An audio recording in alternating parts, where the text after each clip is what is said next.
This on conference behalf will of now be Chikitsak recorded. Samuhas, Sir Sitaram and Lady Shantabai, Patkar College of Arts and Science and VP Varde College of Commerce and Economics, in collaboration with Foslipy Consultancy Service, would like to welcome you all for RUSA-sponsored 3 days intra-collegiate webinar on data science and machine learning. I would like to first give a brief introduction about our college. The college was founded by Chikitsak Samuha and was named after Sir Sitaram Patkar, a distinguished judge of the Bombay High Court who was knighted after his retirement, and his wife, Lady Shantabai Patkar. The College of Arts and Science started functioning from the academic year 1964-65, and the Commerce section was started in 1980. To provide career-based education, the college started degree-level self-finance courses from the year 2000-2001. The college was re-accredited with a score of 3.53 by NAC in 2008. Following this, the academic autonomy was conferred on the college and was implemented from 2019-20. In April 2020, as per Education World India college ranking for 2020-21, our college was ranked 45th in India and 10th rank in Maharashtra. I would like to thank all the participants for showing their interest and active participation during this pandemic COVID-19.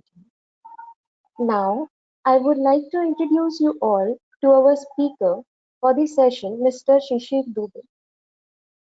Mr. Shishir has completed his engineering in computer science and master's degree in computing and virtualization from School of Information Sciences. He is currently working as data scientist at Spocto Solutions.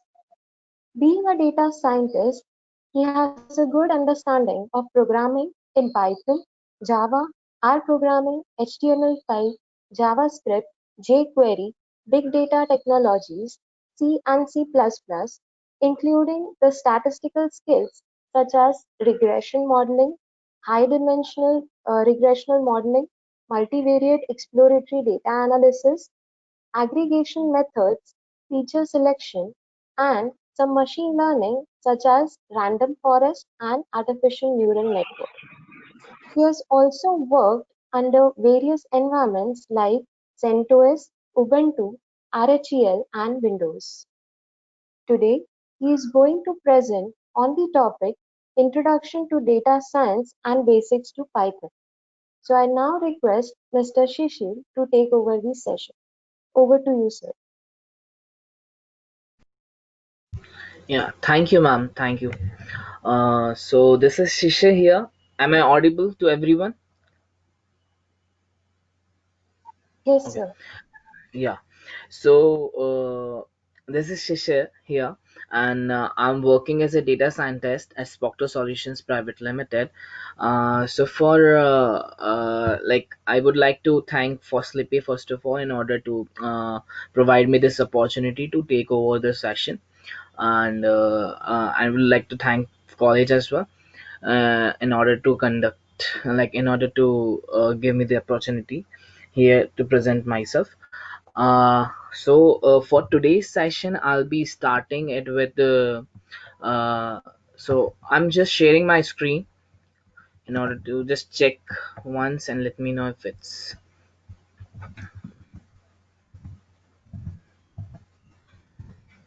okay. So my screen is visible to everyone. Yes, sir. Okay, perfect. So uh, so I'll be starting with the like what is data science, how it helps in the business perspective, and the how it is useful for a career as well. And apart from this, I'll be continuing with the Python basics and pandas, the overall package for the analysis part. And so I'll be finishing this session with the pandas today. So for the first day, this is the content for the 3 days session. And for the first day, I'm going to introduce you with the data science, pandas packages of the Python for the analysis, and how the transformation works in the data science. So yes, so first of all, I would like to introduce you with the data science. What is data science? So data science is nothing but the collection of data which is structured and unstructured, and on that data we actually apply our data mining, deep learning, statistical learning, and the insights we actually take out of the data. This is the general layman term. You can say it is data science, what we extract from the unstructured and structured data. Another definition I would like to share is, it is the combination of uh, four or five thing, like four or five fields, we can say: the marketing, the business analytics, the machine learning, the coding, and the statistics. So it is a combination of all these things. So how data science works: first, we will be having some if see, data science actually comes under the scene where we want some profitable insights from our data, in order to get the profit, in order to get the fruitful results from the data. So first of all, I would like to introduce you with the uh, data science, like the technologies, whatever the data science uses within this. So yes, in data science, there are there are five or six statistical learnings we used to learn. And there are three main streams which we can say comes under the scene, which is supervised learning, unsupervised learning, and reinforcement learning. So so the basic understanding of the data science, first of all, we need to know is, like we will first of all, the problem statement will be there. First thing, the problem statement. Second thing, whatever the insights you are getting from the data, how they are useful for our data science, for how it is useful for our data. And third thing, the the outcomes, are they profitable or are they not profitable. So this is how I can, like this is how we can understand what data science is. So starting with the analysis part, so what comes under this data science thing is business administration, exploratory data analysis, machine learning and algorithm, and advanced algorithms, and data product engineering.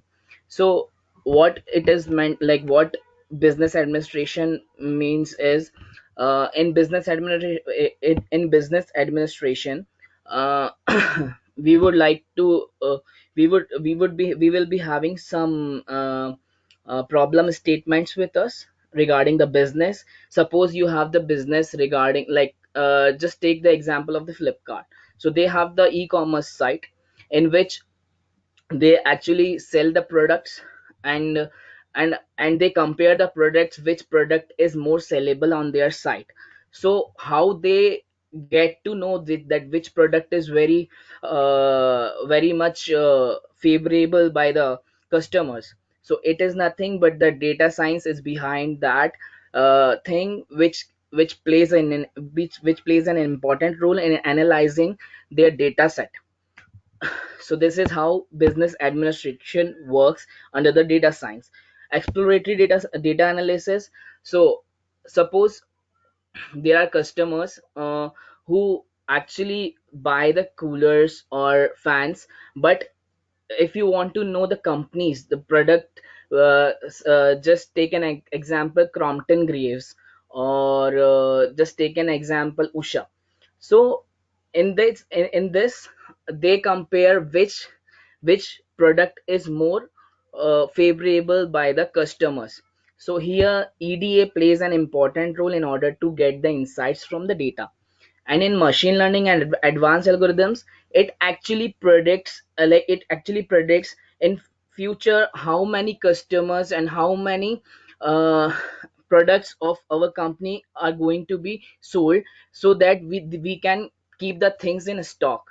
So this is how the things works in the scenario of business. So with the help of machine learning, they can predict the customers for the particular items on their websites. Second thing, they can also predict the selling price, and they can also predict the future outcomes or the products they are going to sell, the price for those products, how much they should keep, and how much the people are people are purchasing in that particular price. So this is how they get to know about the items on their website. Data product engineering. So in data product engineering, uh, hello, am I audible? Yes, sir. Yeah. So in data product engineering, what they used to do is, in data product engineering, they actually in data science, the terms of data science, data product engineer is nothing but the technologies, or the technologies we used to use behind, for the data science. Suppose the people uses Python, and suppose people uses Elasticsearch, Logstash, Kibana in order to get some insights from the data. TensorFlow, PyTorch, there are a lot of things they actually use in order to make the data fruitful. So this is nothing but the data product engineering. They actually apply the engineering on the data set, and they generate the fruitful results from the data. So what are the job duties for the data scientists? Apart from data scientists, also there are some positions like data analysts, business analysts. So what is the basic duty? What is the basic duty of the data scientist? So what data scientists do is, they from the beginning, I will tell. So from the beginning, what they used to do is, they first of all, they read the problem statement, and in order to fulfill the requirements, they actually find for the source, for the useful source from where they will collect the data. And and second thing, on the data, they actually apply some EDA techniques, which I'll gonna discuss later. So EDA techniques, in the sense, exploratory data analysis techniques. So they actually apply some basic statistics upon the data, and see how the how the pattern of the data is, and then they proceed further, and they actually choose. First of all, apart from everything, they actually go with the languages, whatever the language they are expert in. So they actually prefer that language, and with the help of that language, they will continue whatever I have mentioned before. So they will collect the data, they will analyze the data with the help of that language, and they will apply the statistics and machine learning techniques upon the data. So it is the as I said, it is the combination of the technical stuff, business stuff, and the statistics stuff. So what the three of them actually makes the data science complete. Okay. So this is the job basic, this is the basic duty of the data scientist, what they actually do.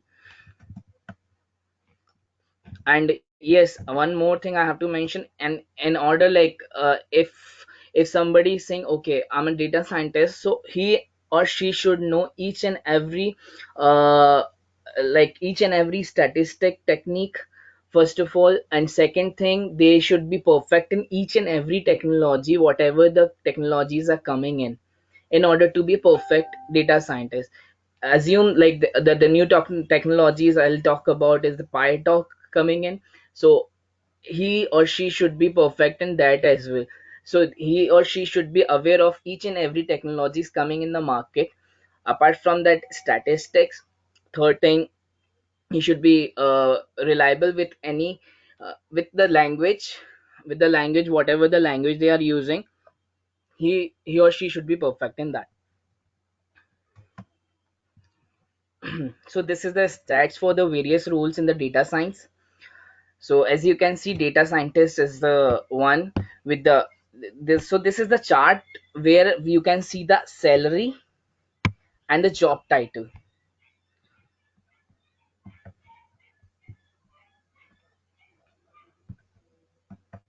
Yeah, 1 minute.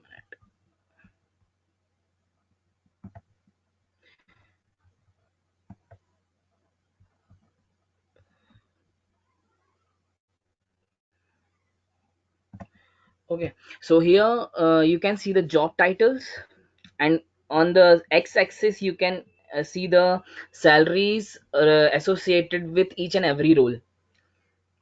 So this is the stats for the various roles with their salaries. So for the data scientist, as you can see, 1,18,709 is it's the average salary. It's the data from the Glassdoor I've collected.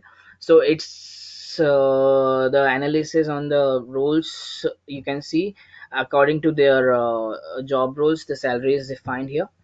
And so why the data science is in hype these days?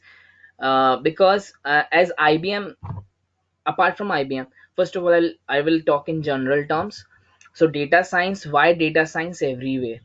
Because data science can be implemented in each and every field, and anyone belongs to any background can come under the data science, like can choose and can opt for the data science thing and can learn and implement their own common sense upon the data. This is the general layman term for this uh, data science thing. So why the hype is around everywhere, that data science everywhere? So it's because in 2020, actually IBM predicted that 28% of the job roles will get risen for the data scientist role. And apart from that, data scientist role have grown 650% since 2012. But currently there are 35,000 people in the US who have data science skills, while hundred of companies are hiring for those roles. And apart from that, the software engineering, the guys belongs from the software background. They are easy to they can easily adapt to this uh,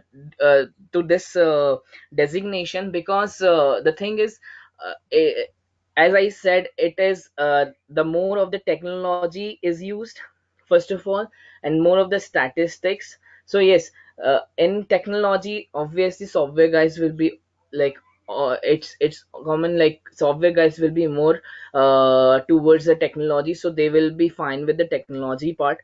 But apart from that, they just have to learn the statistics, which is basic statistics we have to use in the data set. And apart from that, it gives you flexibility in each and every role. Like there are a lot of roles associated with the data science. If you want to be a data engineer, if you want to be a data analytics engineer, so there are a lot of things, machine learning engineer. So these are the roles associated with the data science. So so the guys belongs to the commerce background, the guys belongs to the mathematics and statistics background, or the guys belongs to the software background. They can easily adapt to this environment of the data science. So who are basically the data scientists? According to the IBM, the 70% of the data scientists in their research were male. And the languages they used to speak are two languages mainly. I mean mostly most of the people can speak two languages according to the IBM prediction. And in 2 years, and in 2 years, this is a new profession. So the in last 2 years they have aggregated the data scientist roles comes under the scene, like they, and from last 2 years the data scientist role is on hype.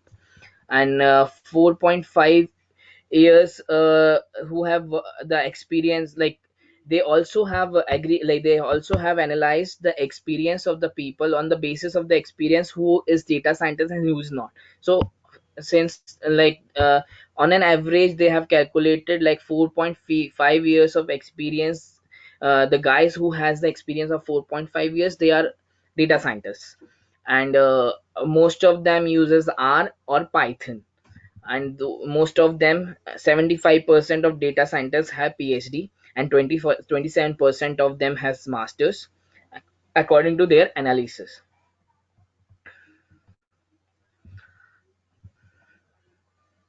So as I said, it is a mixture of it is the mixture of computer science, statistics, economic.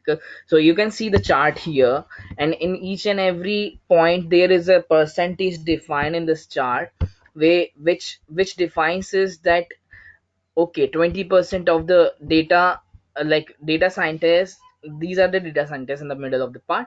And on the basis of the analysis they have done, they are able to say that 20% of the people who have computer science knowledge, and 19% of the people who have statistics knowledge, economical and social science knowledge, and data science and analysis knowledge, engineering, natural science, physics, chemistry, biology. So each and everything comes under the scene, and they become the data scientists. By combining all these percentages, they become the data scientists. So to be a data scientist, each and every person should be having all these things with them in order to be a perfect data scientist.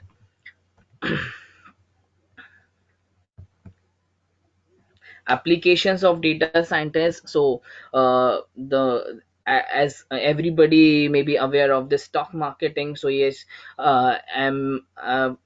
nowadays there are a lot of applications which are based upon the ML and DL, which is machine learning and deep learning, in which they actually predict the future coming rates, or like profit and loss, you can say. So they can, the applications are able to predict the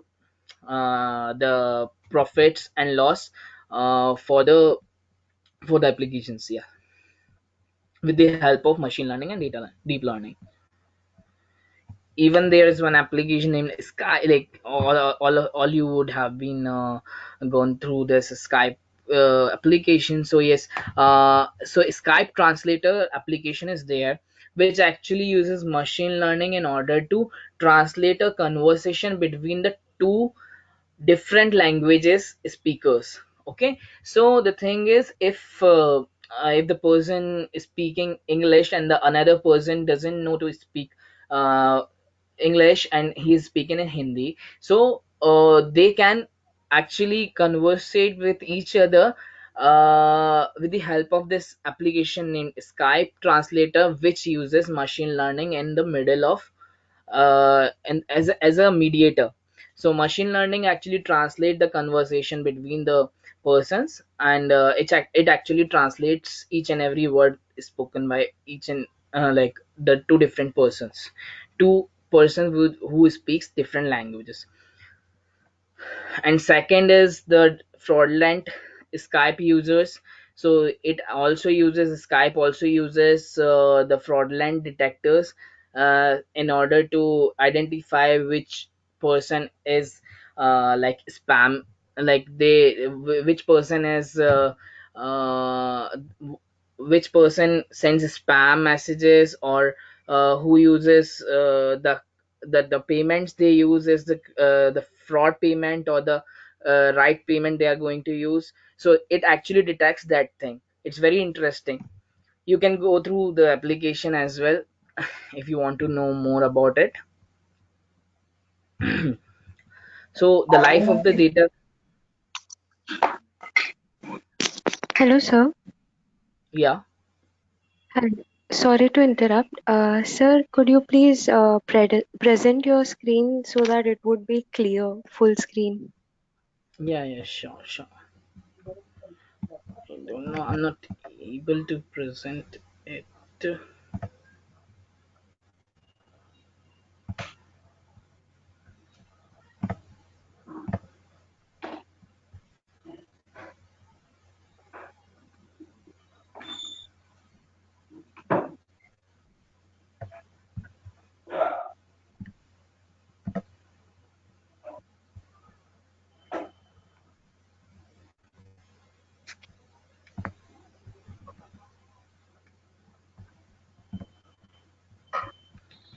Are you able to see my screen now? Uh, Sir, the screen is visible, but the slide is not visible. Yeah, yeah, 1 minute.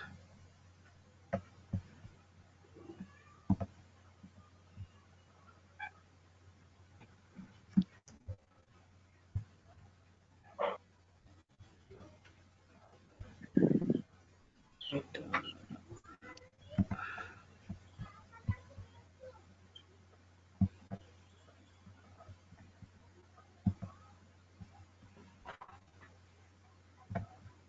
is it okay now? Yes, sir.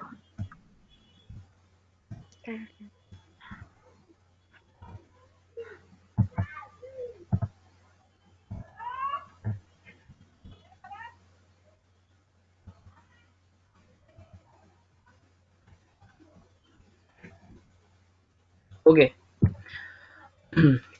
So the life of the data science, as I said, it actually includes lot of there are 7 or 8 steps we have to follow in order to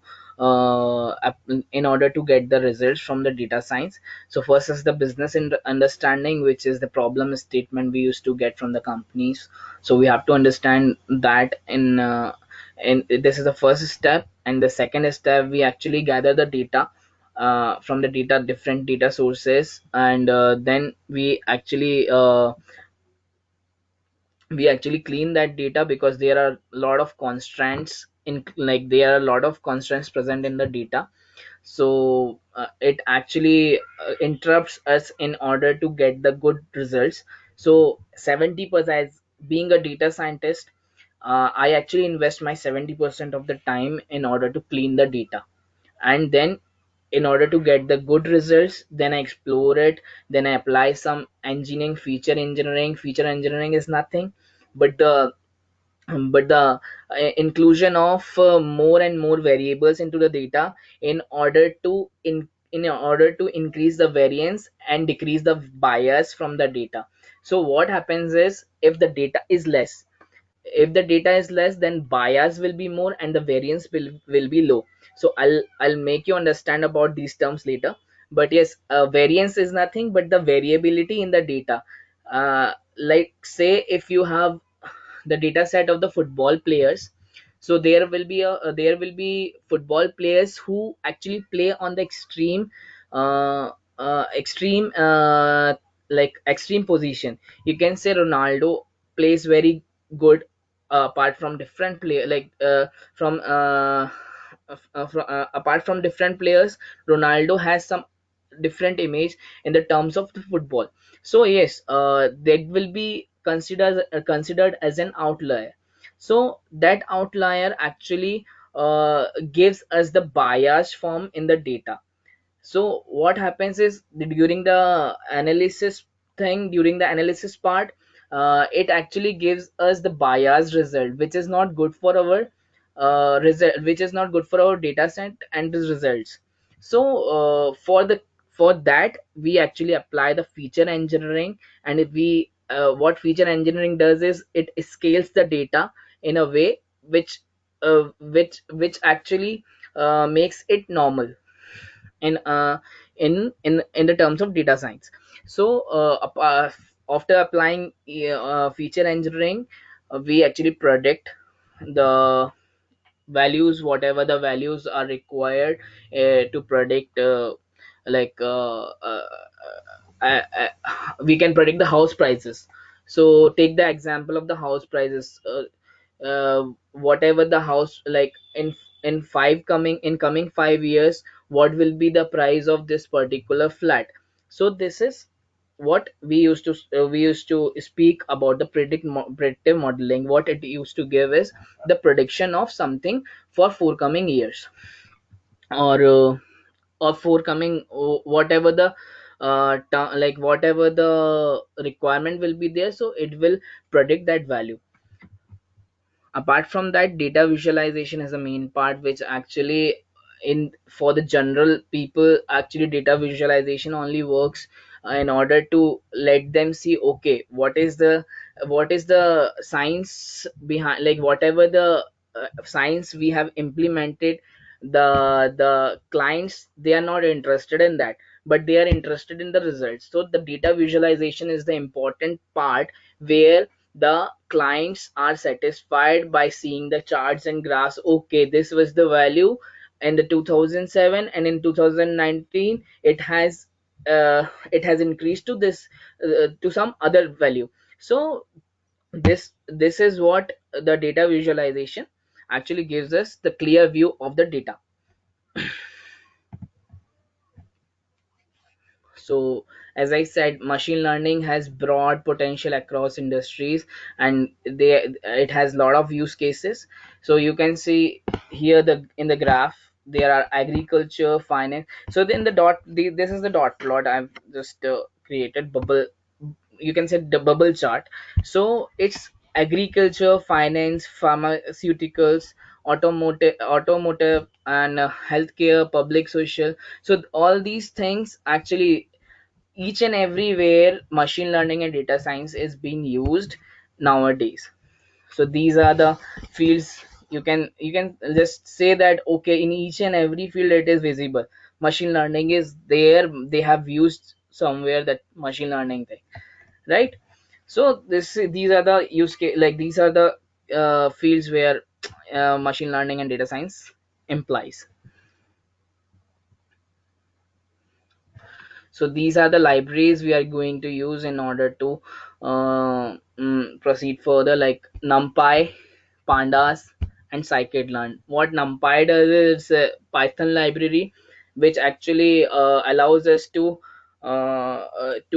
which actually allows us to do some numerical operation. Num is the numerical, python, py is python. So numerical python allows us like to to apply some operations related to the numerical data. Pandas, it actually allows us to manipulate each and every kind of data. It actually allows us to analyze each and every kind of data, uh, every kind of the data. In this sense, it actually allows us to analyze text data as well as the numerical data. But in numerical python, you can only apply numerical operations, but they are very fast. Why we are using numpy? In order to calculate the things in a very very fast way. Okay. So, and this scikit-learn is the package for the machine learning thing that we will gonna implement later. So this includes the various statistical techniques and various machine learning techniques as well. So this allows us to apply statistics as well as the machine learning, as well as the this statistic learning on the data set. Matplotlib, TensorFlow, Keras. So Matplotlib is the library. You can explore it later. I will give some examples on this. I will make some plots. So this is the library based for the visualization part. TensorFlow, it is the library for the deep learning, and the Keras, it's the library for the deep learning as well. So these two libraries, TensorFlow and Keras, are it's into the scenario nowadays, because it actually gives us a very easy implementation of the deep learning. So we'll be starting with the python basics. So it's why we use, like, why we use Python. So it's very like it's easy to read. First of all, it's dynamic language, pleasant. Why it's pleasant? Because the code is too clear to see. Flexible, fast and powerful language. So overview, what I'm going to cover in this Python session is the background of the Python syntax, how, like, how the syntax of Python is different from other languages, types, operators, control flow, functions and classes. So what is Python? It's multi-purpose language which can be used in web designing, which can be used in order to make the graphical user interface, which can be used as in a scripting language. Like it's a scripting language, and it is used in Android as well. As a lot of application, there is one package named PyTQ, which allows us in which allows us to create the Android applications. Okay, so the other part is the object oriented. It's not purely object oriented, but yes, it follows the object oriented pattern in the language, and it's interpreted. So interpreted in the sense it reads the code line by line. It's strongly typed and dynamically typed as well. Strongly typed because it follows some syntax rules, so that's why we call it as a strongly typed language.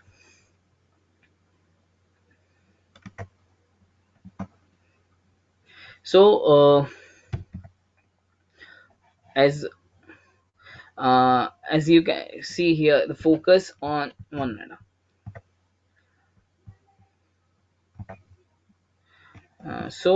The focus on readability and productivity. So why I've read like why I've written this point is it is very clear to understand Python. First of all, apart from any other language like C, Java, it follows some pattern which makes it very clear to be read by each and every person and to understand by each and every person, which is very good thing in Python. Everybody can learn Python very in a very easy manner. So in Python, everything is an object. It has some interactive shell. uh, okay, strong introspection is there. Cross platform, it can work each and it can work on every platform you want. So these are the major brands who use Python, like Google, PBS, NASA, Library of Congress, the Union. These are some major companies, you can say, who uses Python for their work. So it has been released in 1989 by Guido van Rossum, and the first version of Python came into the scene in 1994, in second version in 2000, and the third version of Python came in 2008. Python 2.7 is the recommended version. Why it is recommended? Because it contains each and every like it has every requirement fulfilled according to till the date. But even 3 has some dependencies which actually require some other packages as well. But 2.7 is complete now, so it is recommended.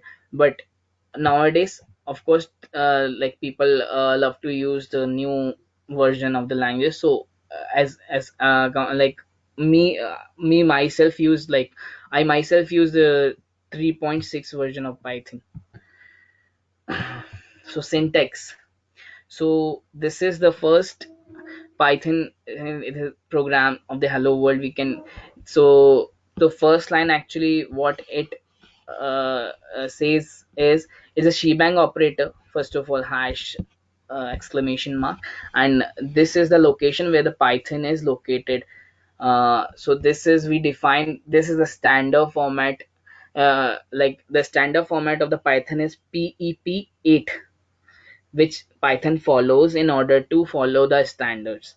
So according to PEP 8, this is the normal program where I have declared the first line, which is shebang operator, and second line print hello world, which is the Python 2 version. In Python 3 you have to apply the parenthesis. So everybody has installed Jupyter notebooks in your system.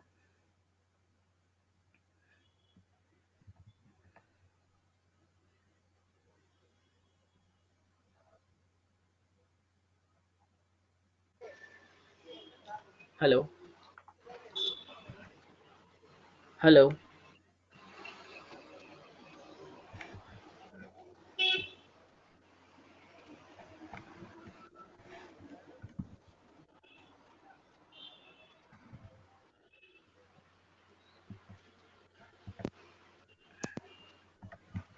You can write in the chat board. Okay, I'll consider everybody has Anaconda Jupyter notebook installed in their systems, right? Or shall I show some uh, like how to install and the Linux thing?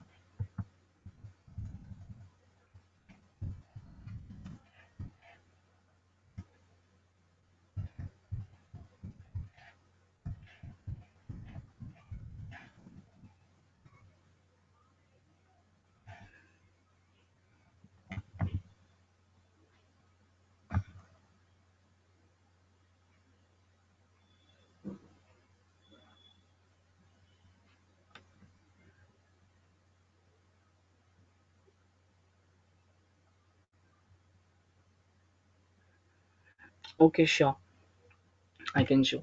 So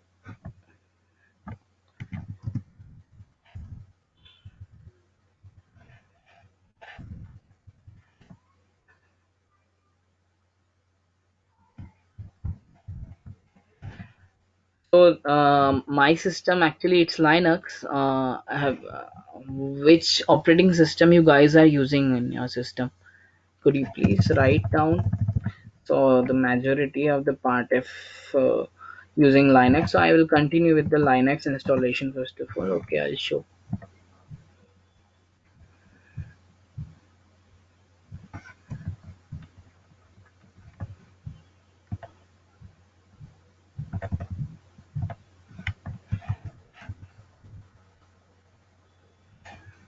Okay,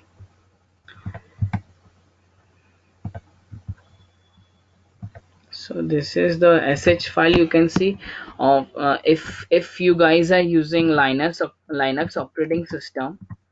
Linux Mint. Okay, so Linux, everybody I think is using Ubuntu and Linux. Okay, so this is the Linux installation I'm showing you. One minute.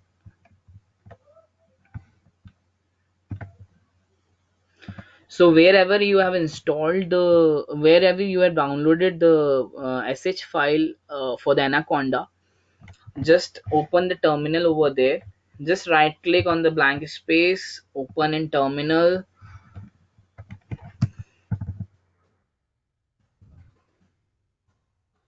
and list down the Anaconda.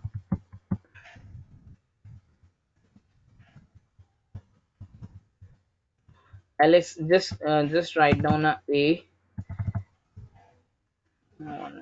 ls -a.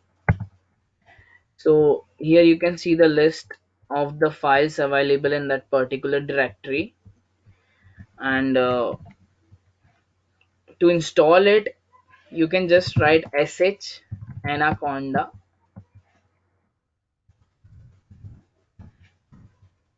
Okay, so sh anaconda dot sh. Hello. So for the Linux people, just go to the directory wherever you have downloaded the anaconda file, click right click on the blank space and just open terminal over there, and then just write sh and then anaconda.sh. Just type enter. So you will be asked for in order to continue the installation, please review the license agreement. Then you have to click enter, like you have to press enter, then it will continue. Okay, like this. You just have to just press enter, enter, enter, enter for more. Okay, so after this, and actually ask us, do you accept the license terms? So in there, you just have to type yes or no, and just proceed the.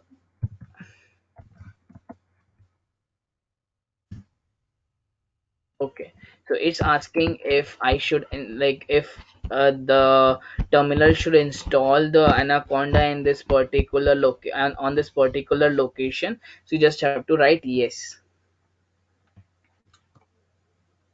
or press enter normally.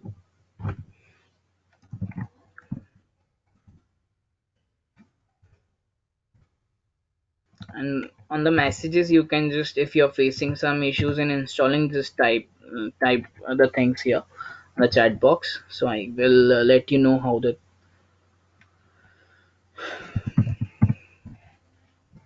Sir, could you please also show for Windows? Because I think many of the students are using Windows. Okay, sure. So for the Windows, you just have to have you downloaded the things, like have you downloaded the software first of all, Anaconda. Just ask if everybody has downloaded the software. Okay, on the Google, just type down the Anaconda from here. Yes, sir. Students are responding that they have downloaded. Okay, so they have downloaded it. You just have to click it and just have to click on the next and next.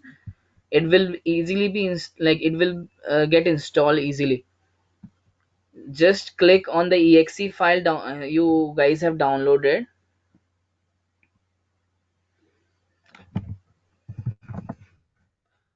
So click on the exe file, the exe file. Because ma'am, actually I'm using Linux. I can't show the installation part over here. This is different operating system I'm using, right? So for the Windows, I can just suggest the things. So click on the .exe file, and it will ask you for some license agreement. Then press next, next into it, next, next. It will be easily installed. You don't have to do other things. You just have to keep it the default settings for the Anaconda. You don't have to manipulate any setting, which will be which Anaconda will ask for. Just press the next, next, next, next button.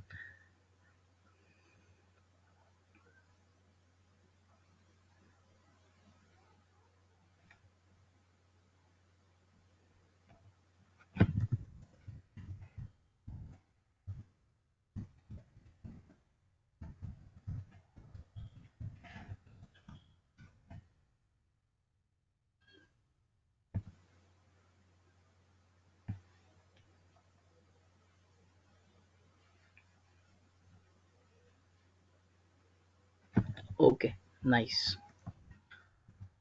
So I'll continue with the session then. I hope everybody has downloaded and installed the Anaconda, right?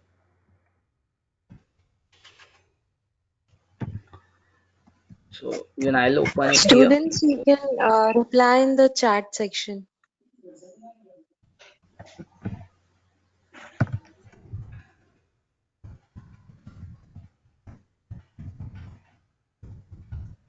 So on the terminal, just write down Jupyter notebook.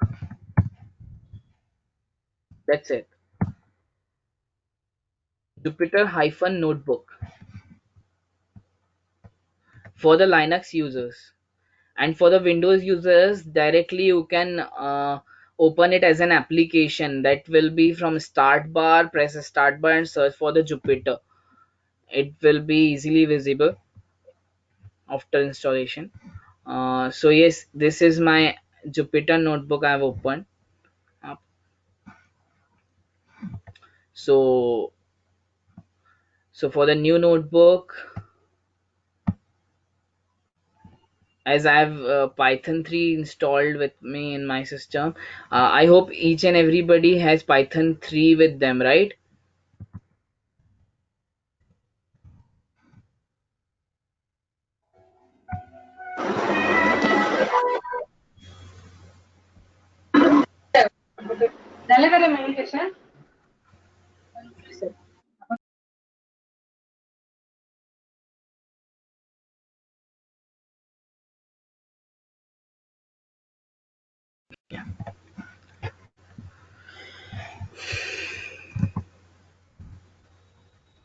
So this is the first program, which is Hello World. So you can easily type it here, print. For printing anything, just like print Hello World. Everybody ready? Just reply on the chat box, please, if everybody is ready. Okay, so I'll continue with this session then. So it's a basic program for the first. So if everybody is using Python 3, so they will just write down print hello world.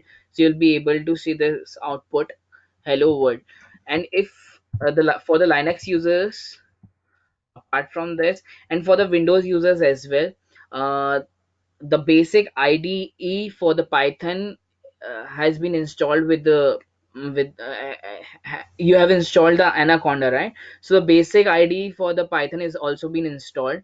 So you can just search for the Python IDE, and for the Linux users, just open up the terminal and just trigger the Python here.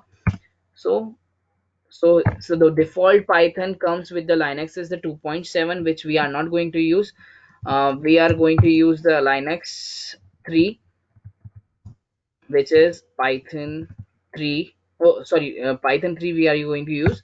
So see here, I have written the Python 3, so it came Python 3.6.9 as a default Python. So here also you can write this same thing.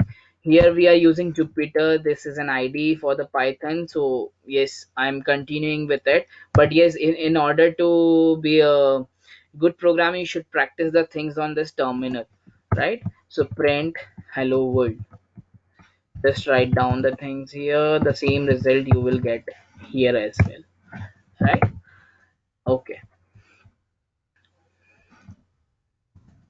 So the second thing in the Python comes is the indentation. As I said, it is very clear to read language, but what plays an important role here is an indentation. If you miss the indentation, you will face the errors in the Python. Indentation is nothing but the formatting the code with the spaces and tabs in an order to read the code properly. So you will see that most of the languages they don't use the indentation. But yes, the sometimes what happens is the code becomes mess and we are not able to read it properly. So in order to read the code properly, the indentation plays an important role. So here you can see if else. See the code. Just focus upon the lines if and if else. So the thing is the second and the this else, the else which you are able to see, it's for the second if, it's not for the first if. But in the C code it actually it's ambiguous code, right? You can't be able to judge if it's the second if else or if it's the first if else, right? So in Python it is easily understandable because here else is written for the first if, but in the Python if it's for the second if, so it should be written in the parallel to the same line whatever the if is following in the second line, right? The same thing for the another code, which is if else. So that actually belongs to the second statement. Here also it belongs to the second statement, which is ambiguous. It's a C code. So if else, it's in the same line, it is also confusing. So how indentation will take an important role here is, you can just see here. Okay, if I'll write something like if okay, I'll define one variable named a5. Okay, if of length of a length of a equals to you say 2 3, then get me into this. If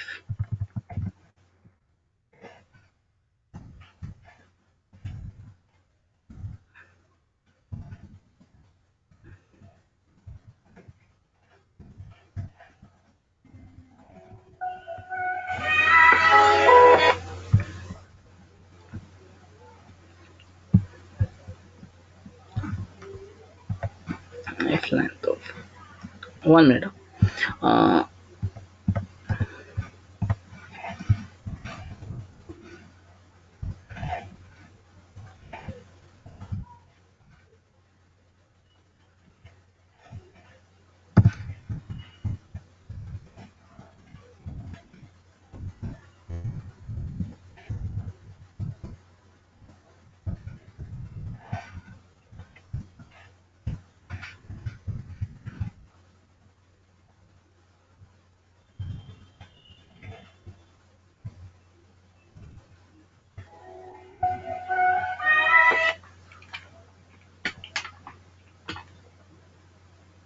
Hello. Yeah.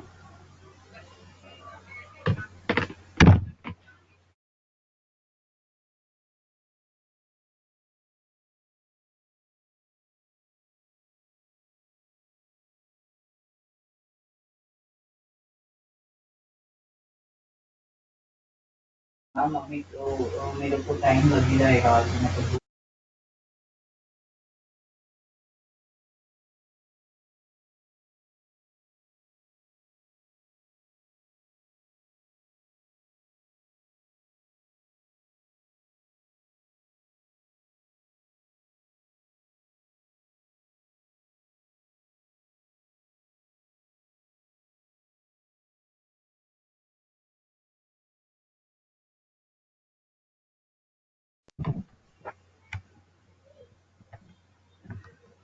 okay. So else-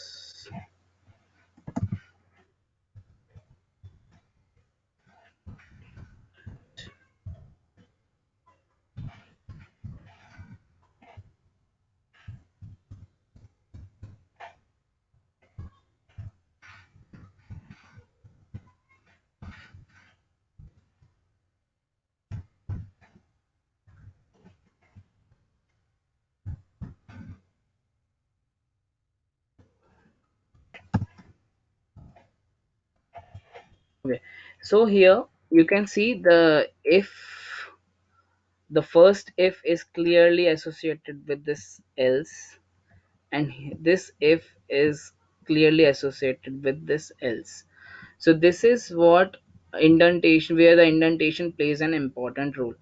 So here, if see, there's one syntax error here. So why it is, okay,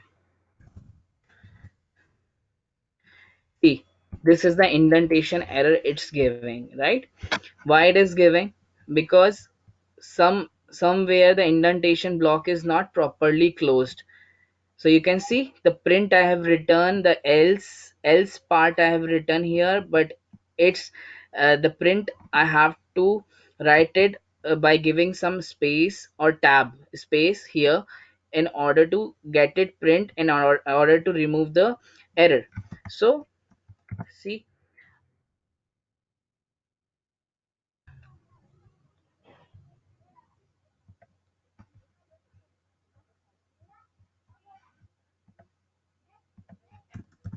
Okay, so it's syntax error it's giving. uh so everybody is able to get it, how indentation, like what is the indentation, you can just write down here.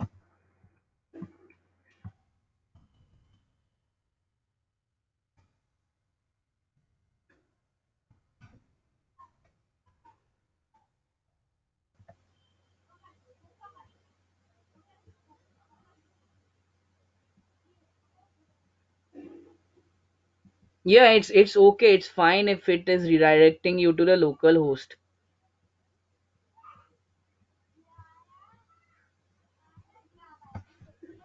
Okay, so this is how indentation works as I shown you.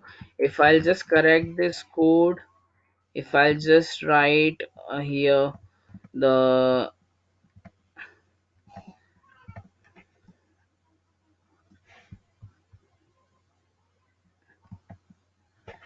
uh, so see here, uh, here it has written, like it has given me the high as a because the length was not 3, of course it was 7 alphabets here, and the indentation part. So I will again repeat it. If you will not follow the pattern, the proper format of the Python, it will give you some error. So this is where the indentation plays an important role. Okay. Okay, so I hope you are able to understand the indentation, how indentation works. I'll proceed it further. So in Python, you can comment it in a three ways. First is the hash. Second is the multi-line comment, where you can comment the three lines together by keeping the three codes together. Single code or double code, it doesn't matter. But yes, if you are following the single code, then you should follow the same single code for like for the comments. Uh, just I'll let you know how.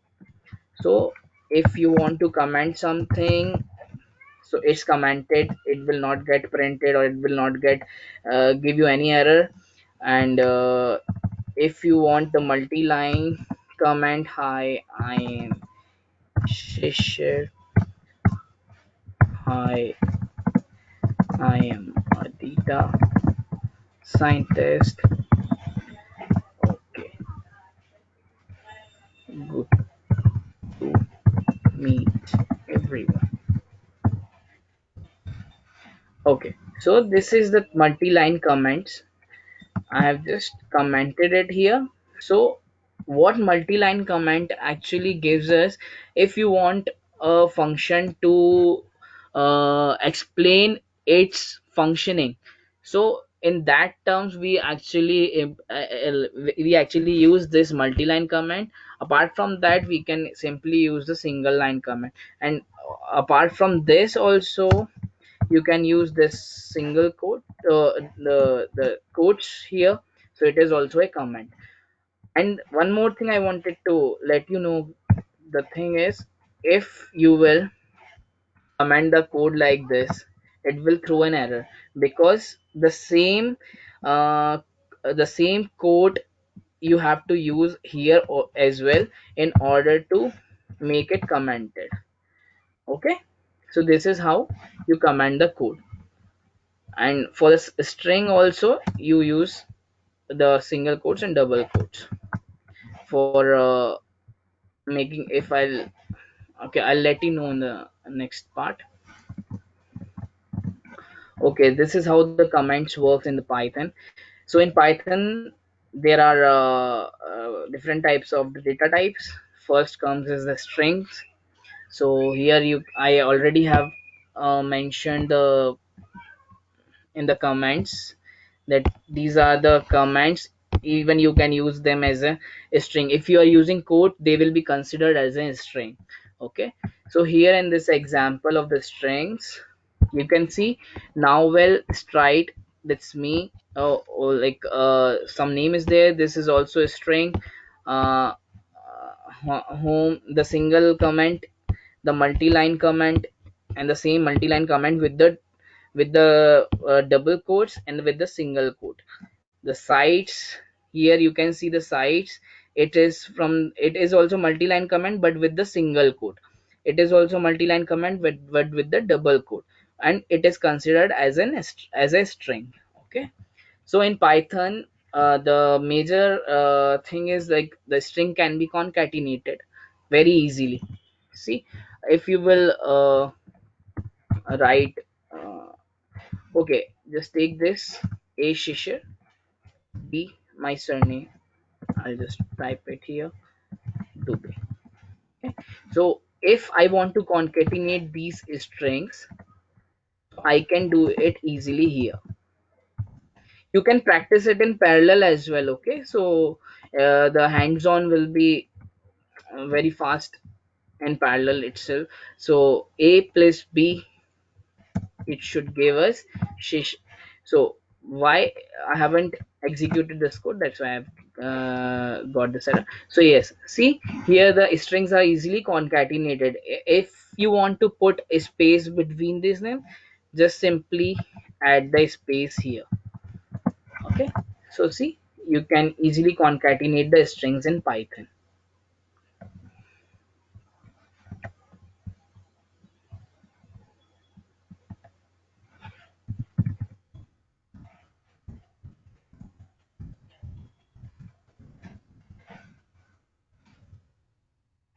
Okay, so we'll go on to the numbers, which are integers, floats, or fixed point numbers.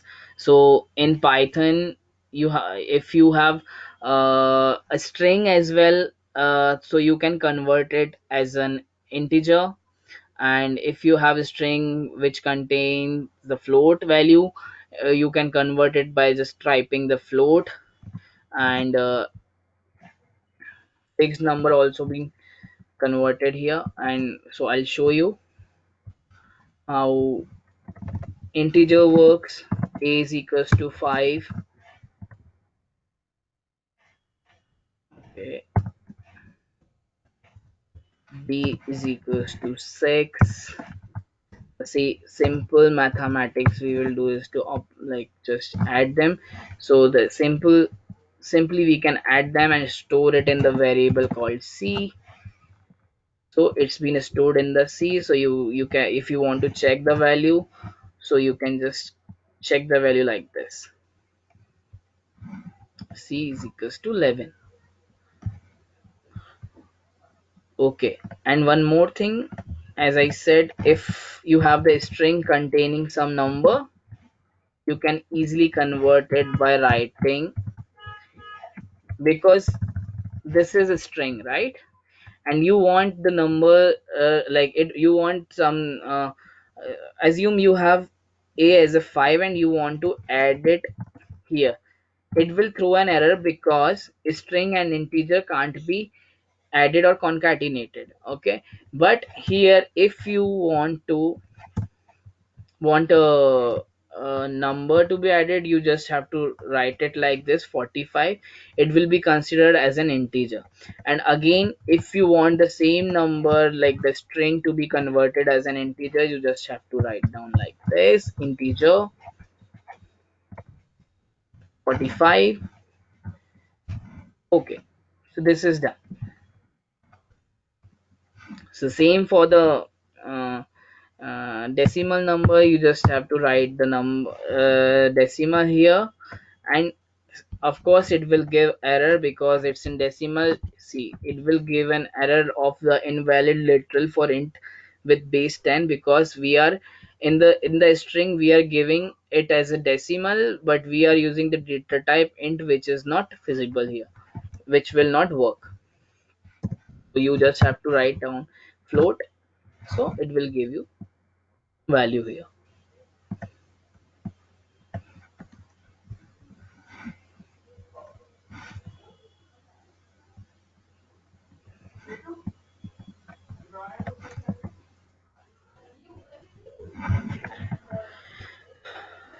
Okay, so in Python, the null null value. The null is nothing but the empty value, or you can say none, which will not be having any value. Just the null value will be there, and so it is represented as a none. Okay, so I'll show you what's the value of none here. See, it will give nothing on execution, so it's nothing, it's empty. So none, so it represents the null value, right?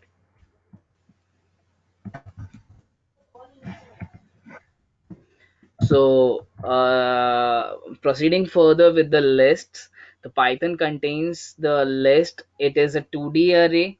You can say it's an array from the like in Java it is called an array, and in Python it is list. So it is the same as a Java array, Java 2D array. So it's in Python it's 2D array represent like called as a list.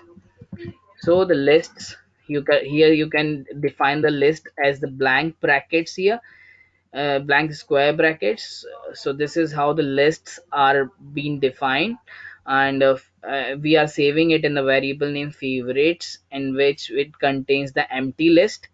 It's empty list, it's showing the empty list.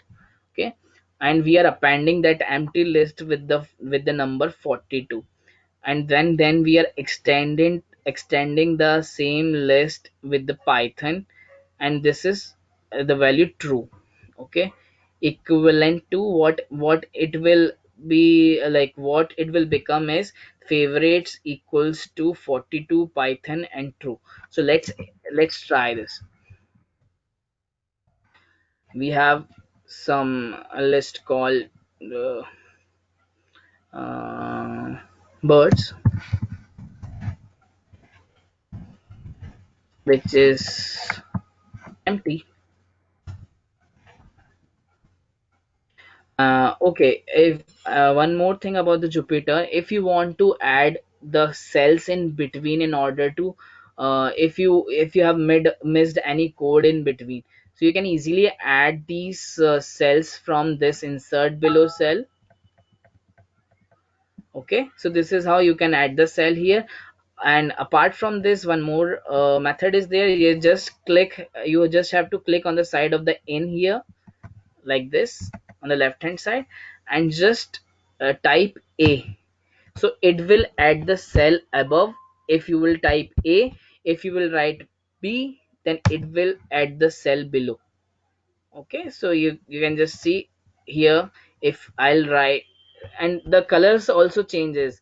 Okay, it should be blue in order to add the cell by, like, if you want to add the cell by typing, so it should be blue here. Okay, so see, on the above of this line I've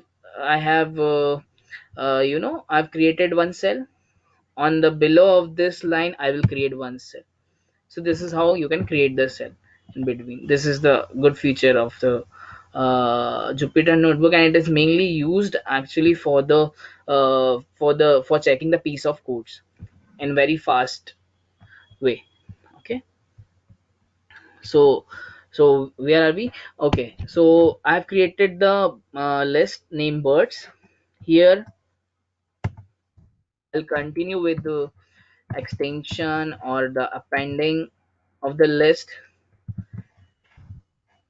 birds dot append. Okay, so I'll write down the sparrow,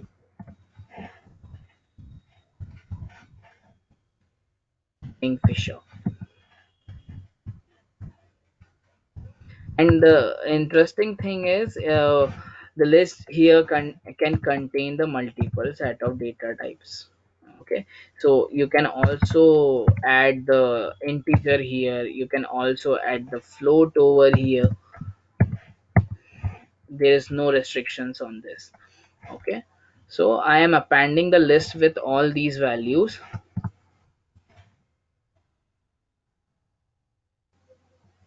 Okay, so one minute.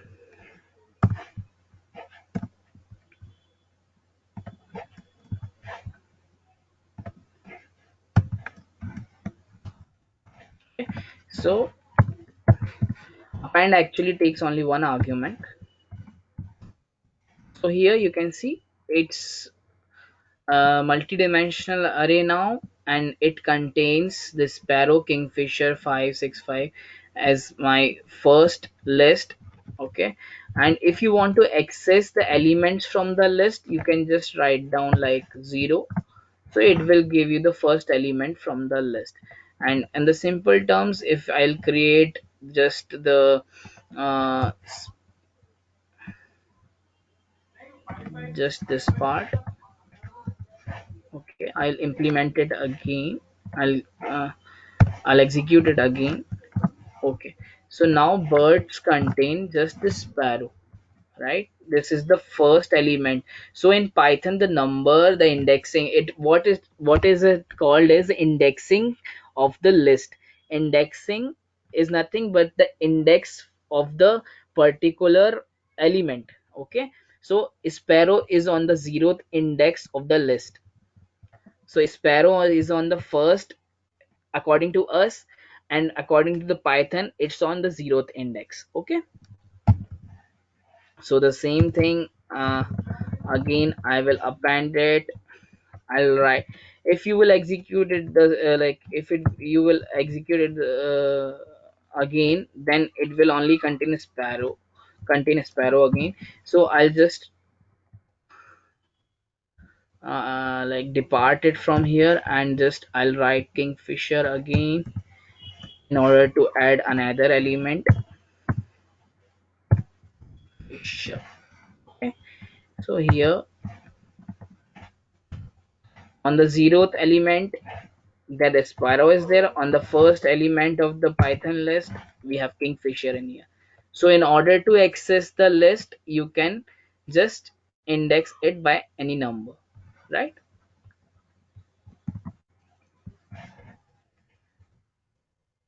There are a lot of methods in the list. They, like we have some limitations on the time, so I can't explore each and everything in here. But yes, you can go and explore the, I will be sharing a lot of practice exercises as well after this session, so you can just practice them. So list, as I said, okay, so numbers here, the numbers 1 2 3 4 5, length of the numbers. So how many elements are there? 5. So length of the numbers, it is the length of the list. Okay, so length of the list is 5.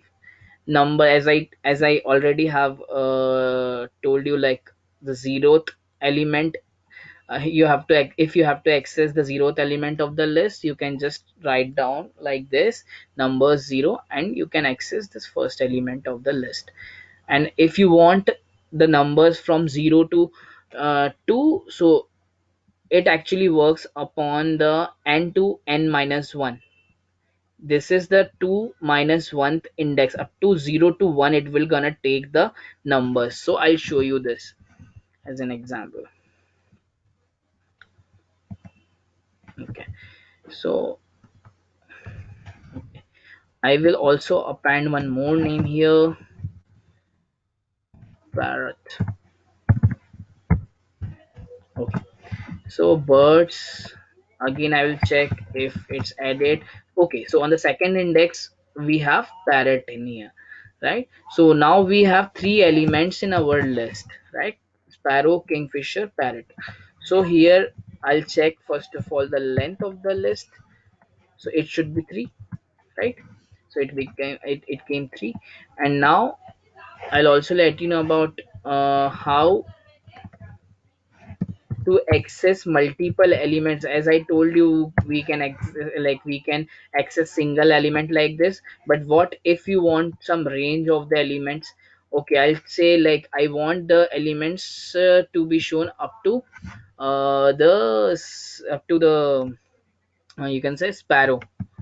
Okay, like, sorry, birds. Okay, so sparrow and kingfisher are there. So the 2 elements came, right?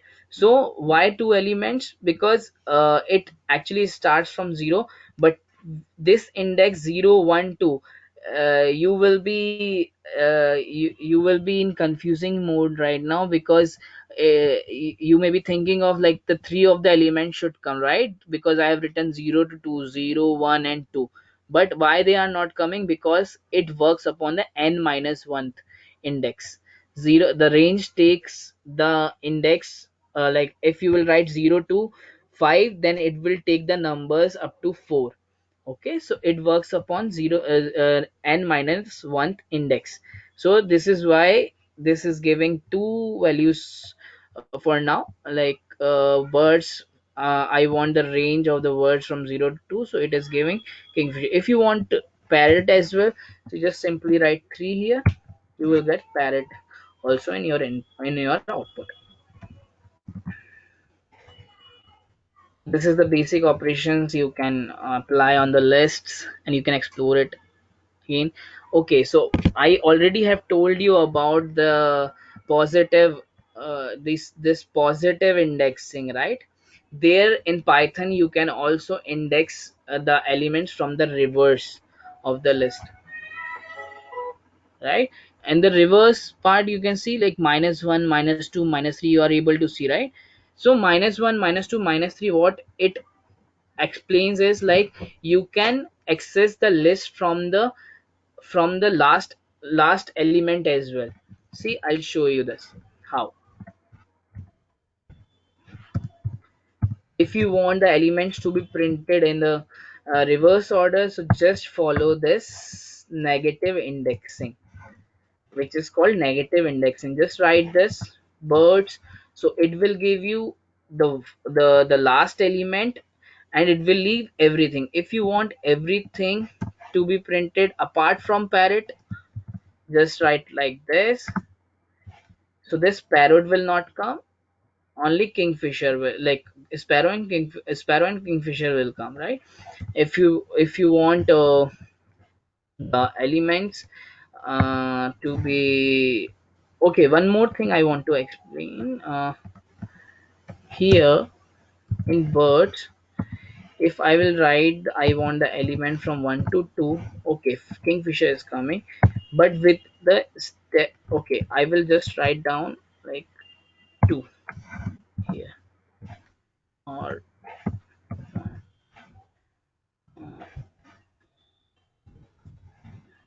okay, again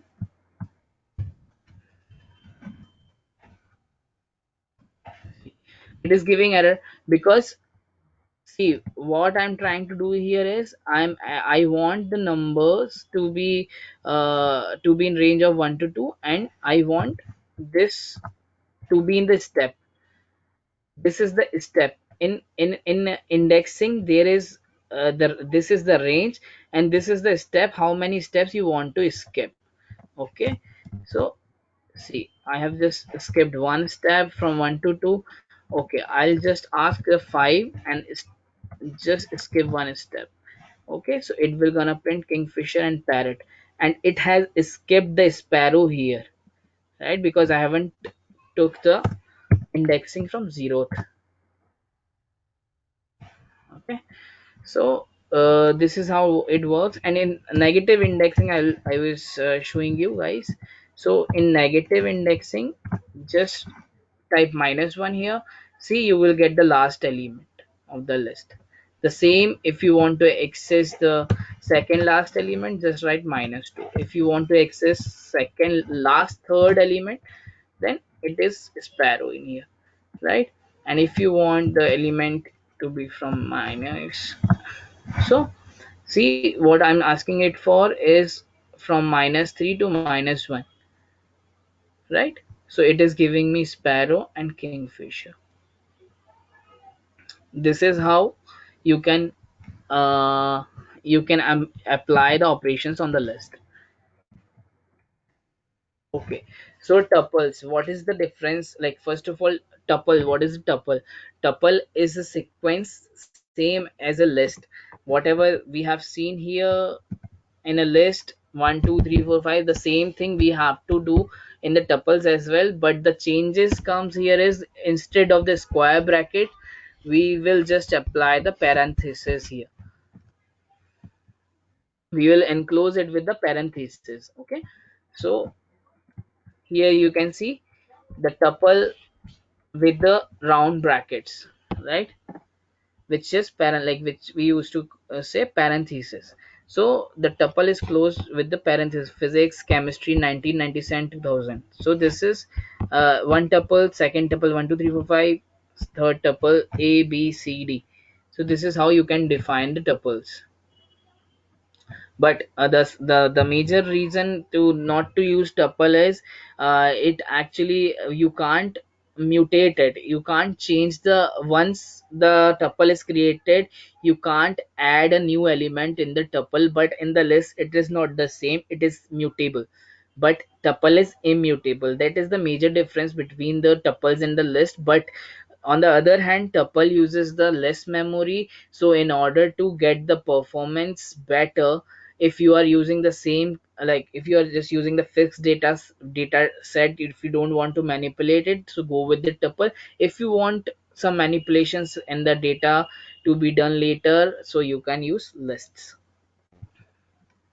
The same thing you can do with the tuple, like you can index it. Okay, so I'll create one tuple here, name the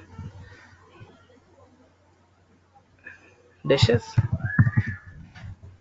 Okay, so in the tuple we'll write fruits. I'll take fruits. Apple,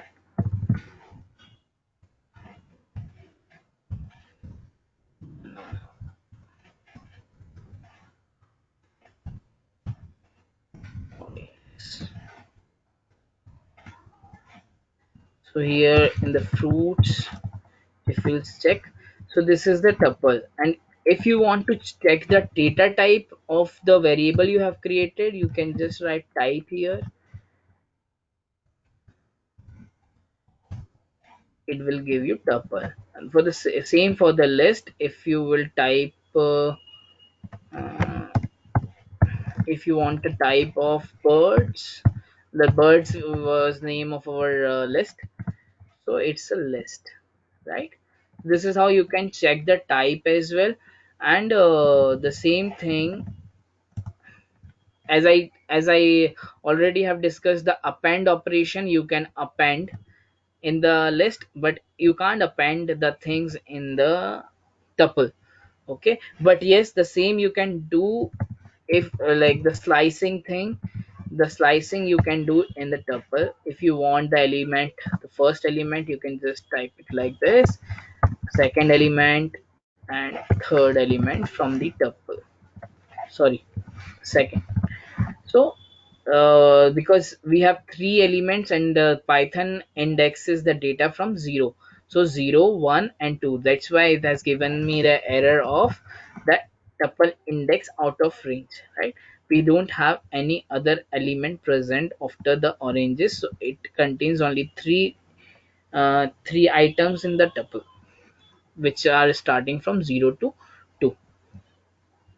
Yeah,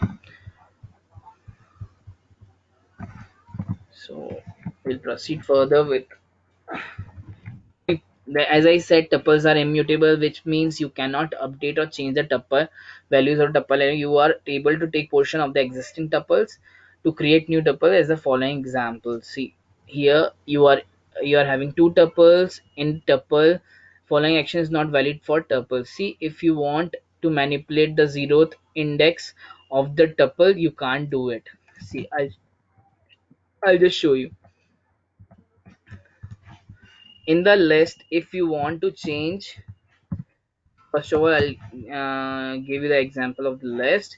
If you want to change the zeroth element to be converted to some other bird, you can just type the name here and you can just type eagle, right? So the zeroth element of the list, what is the zeroth element of the list? It is sparrow, right? So the zeroth element of the list will be converted to the eagle, which is birds, eagle, kingfisher, parrot, right? So this is how you can manipulate the list. But tuples, you can't do it with the tuples. They are immutable. So if you want fruits ka first item to be converted uh, to plum. See, tuple object does not support item assignment. So you can't update the tuple. Simple in the simple way I want to explain is it you can't update the tuple. Okay.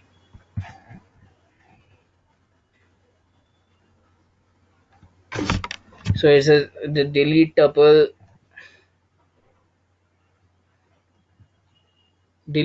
you can just delete the tuple directly. You can also delete the list directly by typing del the fruits.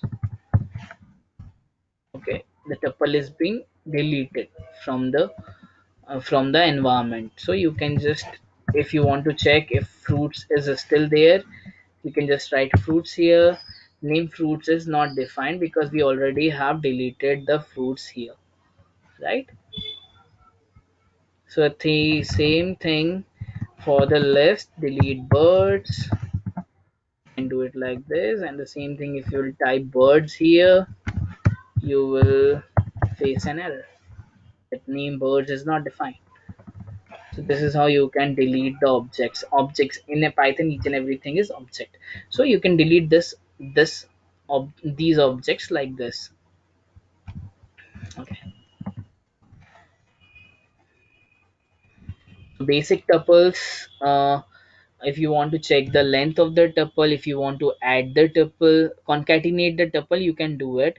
If you want the high to be like repeated the 4 times, you just have to write the simple parenthesis high and just multiply it with the 4. That, see, you will get this high 4 times. It will repeat in your tuple. 3 in 1 2 3, what we are checking here is if 3 is present in this tuple. So this will give us the boolean as a result. It is giving us a true as a result. See, because 3 is present in this tuple. So in what in does is here is it actually checks if the data is present or not, right?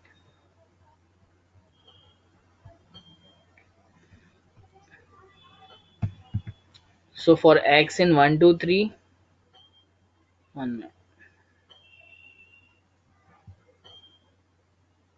so for x in 1 2 3, print x 1 2 3 iteration. So for tuple can be iterated easily, and even list can be iterated easily. I'll show you it later. The difference between list and tuples are, like I already told you, like we can't manipulate the tuples but we can manipulate the lists. And tuple has a smaller size which actually let them to perform good in the terms of performance, but lists take a lot of time because it actually indexes the data, which is time consuming process. Each and every time it actually sees the index and they give you the result.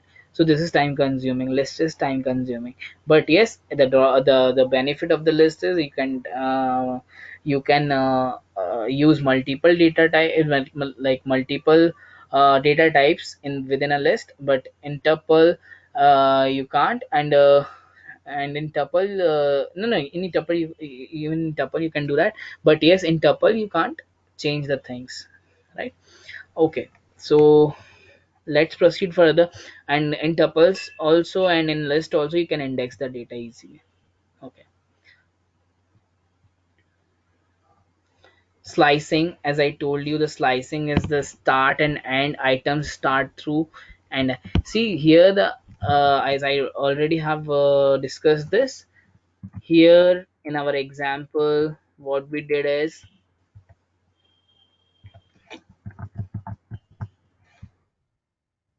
see, yeah, we have settled a restriction in here, which allows us to, like, which only gives us the data from 0 to 3. See, this is the range we have given. So it's the start of the end, it's the end, the end, and minus I. You can you can check. Yeah, and minus one actually, sorry, not I, and minus one. So you can see it here. What? So and minus one is nothing but the slicing of the things, like slicing of the list with the n minus one index till the n minus one. Slicing is also done. So dictionary, we we came upon the dictionary. So what dictionary? Actually, it is a key and value pair, which allows us to save the data in a documented format. We can say and we can also say like it's kind of JSON format it follows. So if you want to create a dictionary, you just have to you just have to initiate a variable with this empty curly braces, which is actually a form, which is actually type in Python, which is dictionary. So the dictionary is defined by the curly braces. Assume of dict of vehicles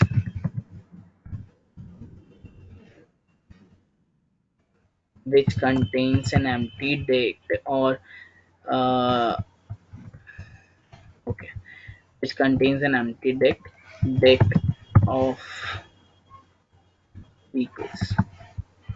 See, this is an empty dictionary, right? So here what we are seeing is person is equals to empty dictionary. Okay, so you, if you want to add something in dictionary, you just have to write, you just have to give something here.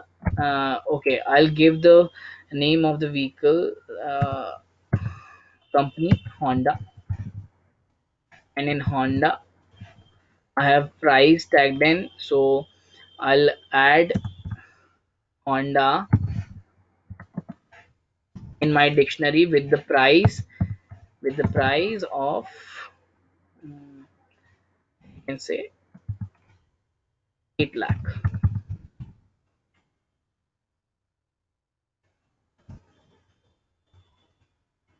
right? So here the value has been added. So it's dict of vehicles. So see, you can see the value has been added here. So this is the key value pair which allows us to save the data. This is like the dictionary allows us to save the data in key and value pair. The same you can do with the another vehicle, Hyundai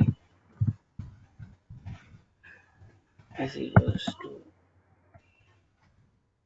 and like you do whatever. So dict of vehicles will be containing two key value pairs, right? Okay. So guys, okay. So there are some questions. Okay, so I'll first of all I'll clear these out. Okay, I'll clear these doubts later. If we write list in the first part, it will execute.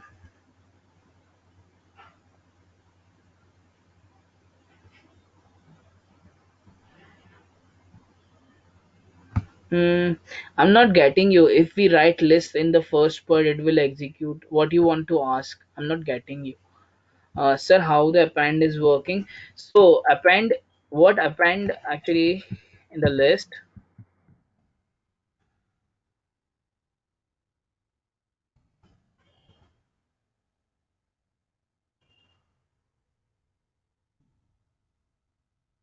So as I told you, append actually, see, if we don't have any element in the list, it is blank, right? It doesn't contain any element right now. So what append does is, append is adding the elements in the list from the top approach. Okay, so if you are aware of the linked lists, or if you are aware of the stacks, so you can say in the stack it is actually going from the top of the stack. Okay, so this is how appending works. Here we are appending an element, and in this stack it is going from the top. So here the 42 is added, so it will become the zeroth element of the list.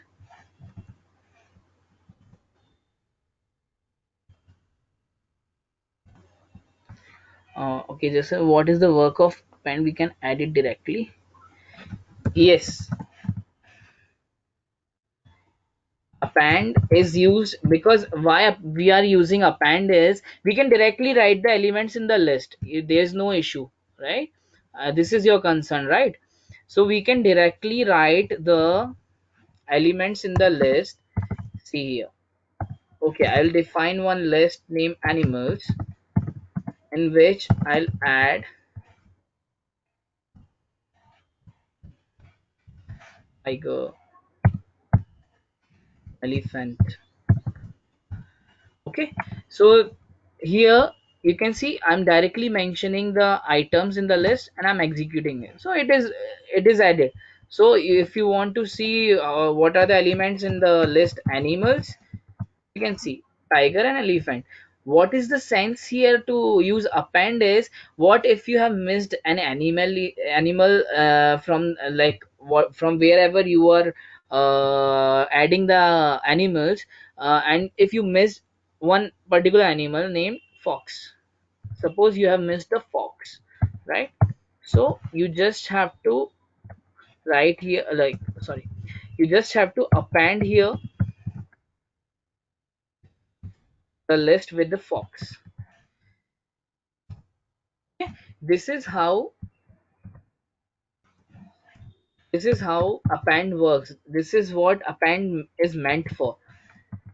If you miss something you can add it later, right? But in tuple it is not possible because it doesn't allow us to add or update anything within the tuple, right?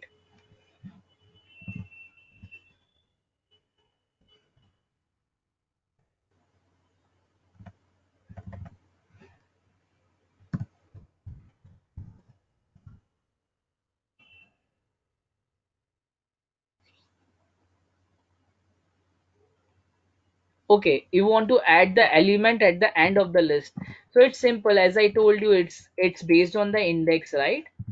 So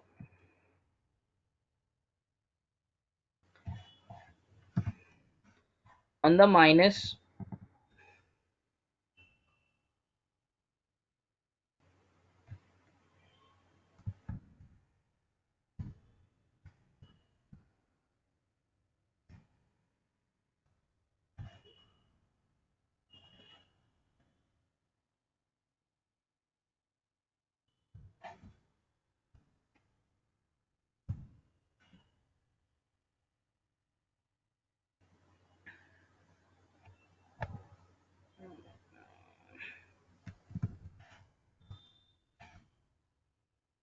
okay, 1 minute, 1 minute.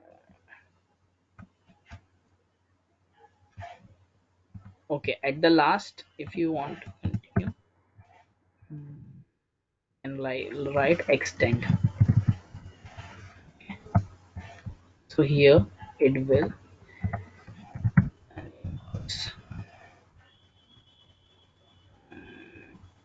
1 minute. I just missed something here.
Okay, so here's another function named insert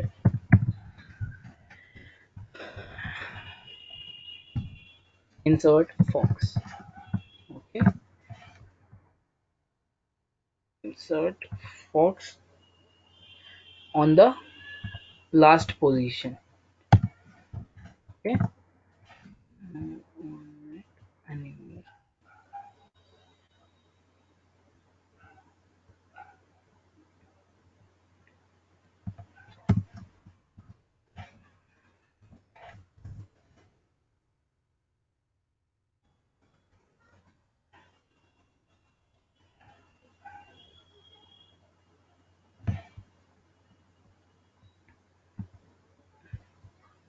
one. Okay, so this is how you can add it on the last animals. It This is it is conference will now be recorded. it is inserting the This string. You just have conference will to, now be recorded. if you just want to write the This numbers. conference will now be Okay, recorded. and if you want the decimal, you just have to write the decimal. This, I'll give you the example here. Okay, so 5, I will write it as a 5. So the type of the 5 will be integer, 34.98. It will be considered as a float here. And if I will write it in the quotes, if I'll write 5 in the quotes, it will be considered as a string. Okay, so you don't have to define the types in the Python.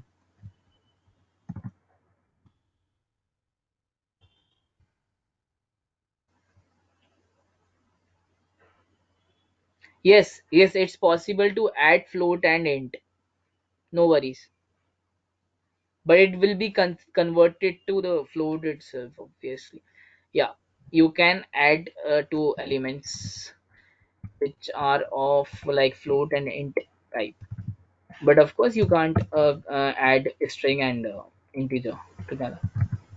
So yes, I will write 5 plus for 55.87.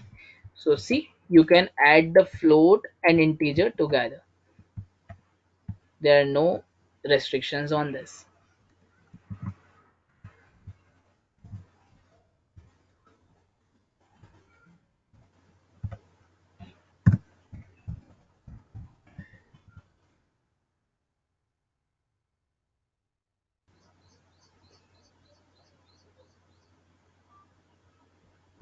Okay,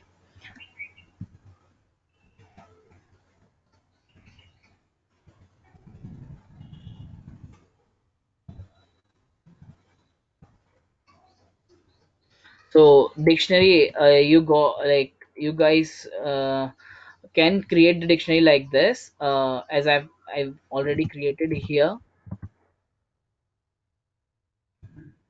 See this, where's the dictionary? Okay, so this is how you can create the dictionary, right, from the scratch. And this dict vehicles contains two keys and values. See, Honda contains this, Hyundai contains this. These are called as pairs of the items present in the dictionary. Okay, and if you want just to see the value of the Honda, you can just write it like this: dict vehicles Honda. So you will be able to see the value of particular element present in the list. Okay, apart from this, if you want the key, how many keys are there, like what are the just keys, just write down the keys here. So these are the keys available, Honda and Hyundai. And if you want just the values, just type values here. You will be able to see the values. And if you want the value of the like only one value from this, So you can just set the position. So in Python, as I told, the position starts from zeroth. So if I want to see 8 lakh in here, then I will just uh, 1 minute, I'll convert it to, okay. So it's dictionary, so you can't like, see what was the error here. Values object is not subscriptable, so we can't subscript it more than this, okay. But in the list we can subscript the elements, as you already have seen, right? But yes, if you want to subscript it, you can just you can just convert it to the list like this, okay, and then you can subscript it. Got it?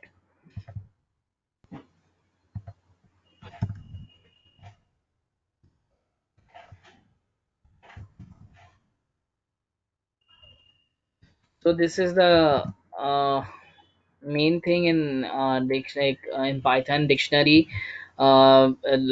Dictionary has many uses. It will gonna be used in further session as well. So yes, we uh, practice this. I will be sharing some exercises, so practice it well, because it is every data type, whatever the data types I have mentioned, they are very useful. So I have already I'll be sharing these exercises with you. So I've already explained you this. So yes, I think there will not be any trouble in executing the things, and you can explore them more, because they are the few operations I have just put on in here in order to just let you know about some basic concepts about the dictionaries. But yes, you can by yourself you can explore many operations are there, you can execute, like you can use, and you can explore the data types. So in Python, there another data type is boolean. So it is nothing but the true, false, and you can also define any boolean like bool, any object, false or zero or blank. It's the same. Blank.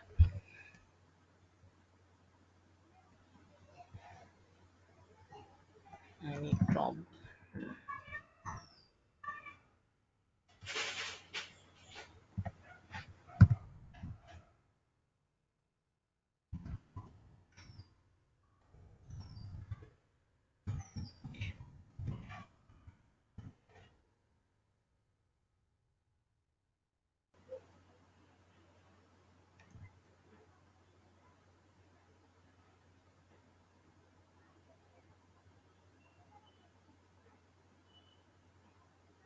Shall I continue? Any issue in something? Just write down the doubts, and at the end of the session or tomorrow, you in like just give me the, just list out the things, whatever the things you are not clear about, just mention them. I will just clear them tomorrow or in the end of the session. No problem, right? Okay, cool.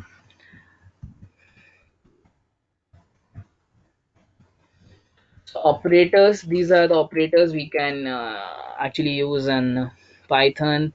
uh, Equals to, plus equals to, minus equals to, a plus 1, the same. Multiply, divide, division. So mod directly we can calculate it here. A mod 3, mod in here is the that's the same remainder, right? Remainder of something. A into 2, it's the exponent, so it's a square, you can say a chi square, okay. So here the a is 10, and see here the square of a is 100, the mod of a is 1, right? And why the 3, and the division by division was 520. So yes, these are the arithmetic operations. And yes, I already have discussed this, that you can manipulate the strings, you can concatenate the strings with each other in a very simple manner. And uh,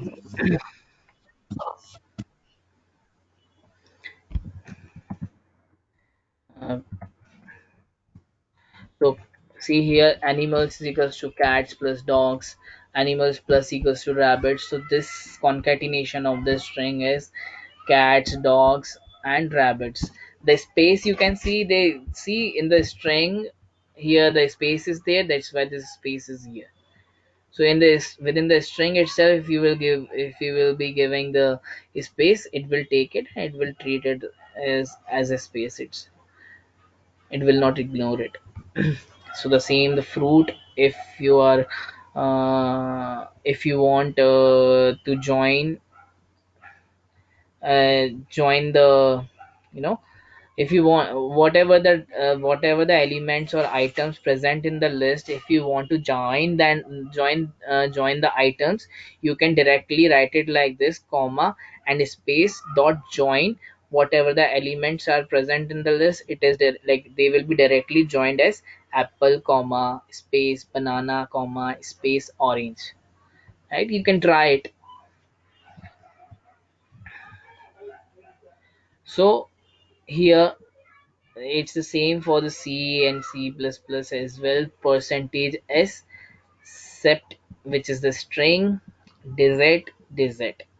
Okay, so here directly you can pass it like a percentage d. So the, if you want to pass the arguments like this, you can just use percentage symbol and just pass them here within the string.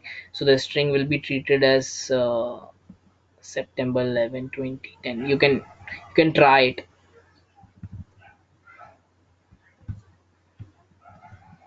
Name is equals to first, last, first.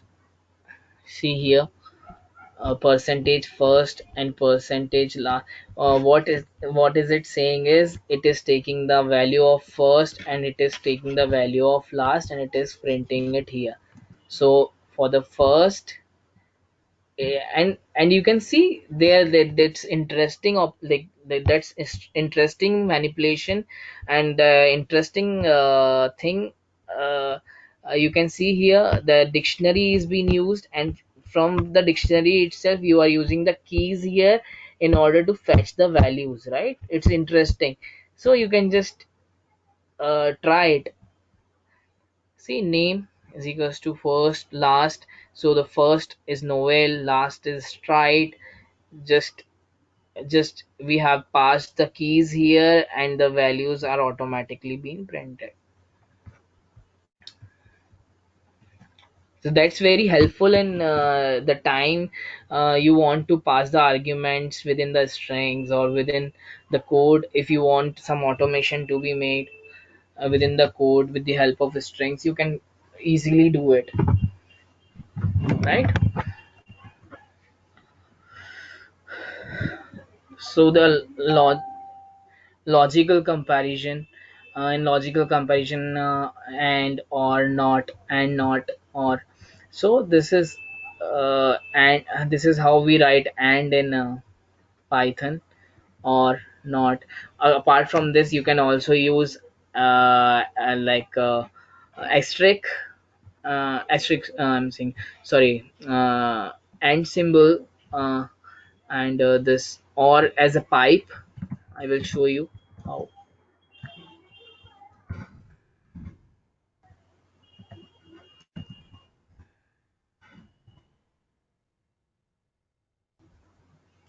Join and insert is same. No, join,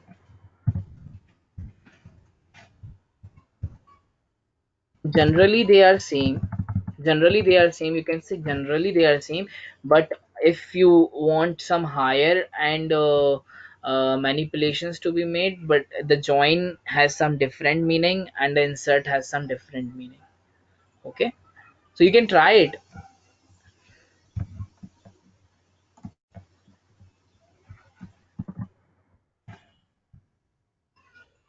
So identity comparison, one is equals to true.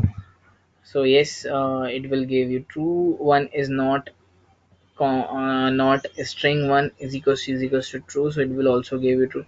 Boolean 1 is equals to true. So this is how you can compare the identities in Python. Arithmetic operations for the comparison: a greater than b, greater than equals to b, less than b, less than equals to b, equality and difference, equals to a not equals to b. So this is how you can compare the things with the help of arithmetic comparisons.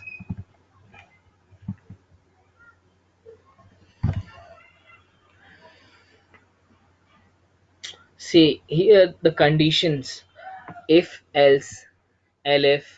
So as I already have introduced with the conditions here, see here, right? If, else, elif, I can declare elif here. Elif length of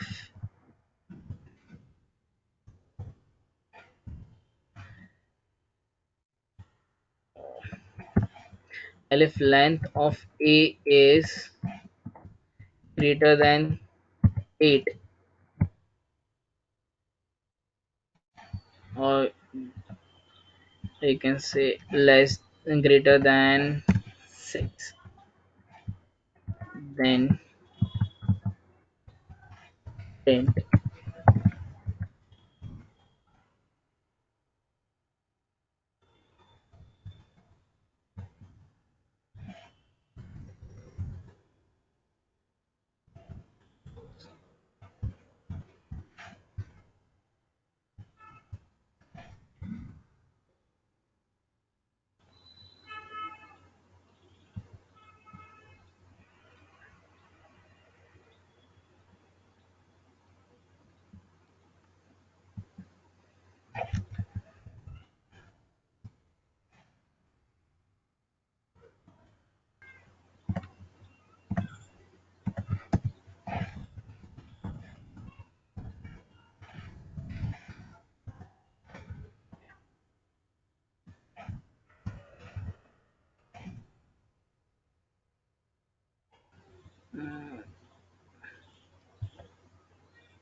So here if length, see I have kept some condition in here. I've took a string here as Shishir, and here I'm checking the length. If the length is 7, then it will go into this condition. Then if length of a not equals to 3, then print hello people. If length of a is greater than equals to 6, then print hello Foslipy. But if the first condition will be true, then it will break down it here, and then it will not gonna execute this. So if we will write equals to, then it will gonna execute the second hello Foslipy. Okay, so this is how conditions work.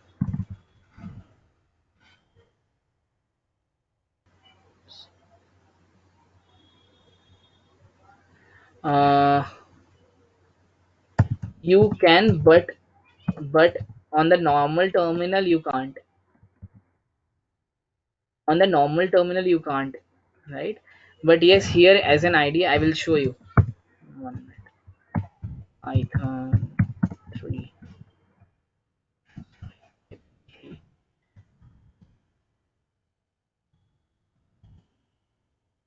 Okay, so here if multi-line comment is used, okay,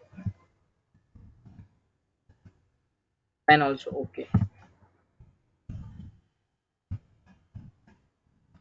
but it's not a good idea. Okay, you can do that, but it's not a good idea to go with, because the standard is to just write print. It's not a good practice to write it like this. Okay, but yes, you can use it. No problem.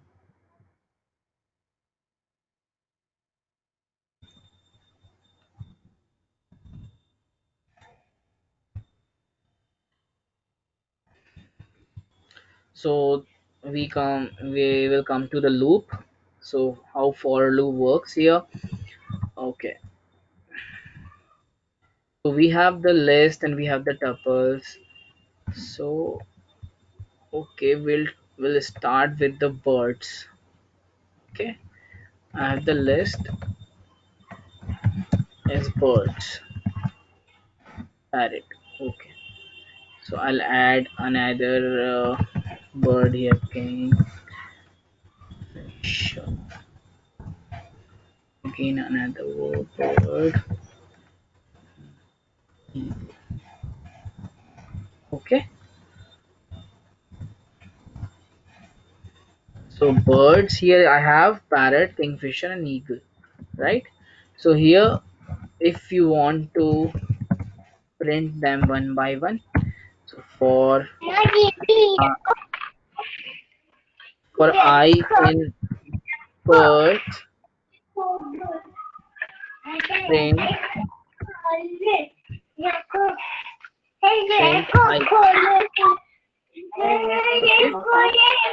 Okay.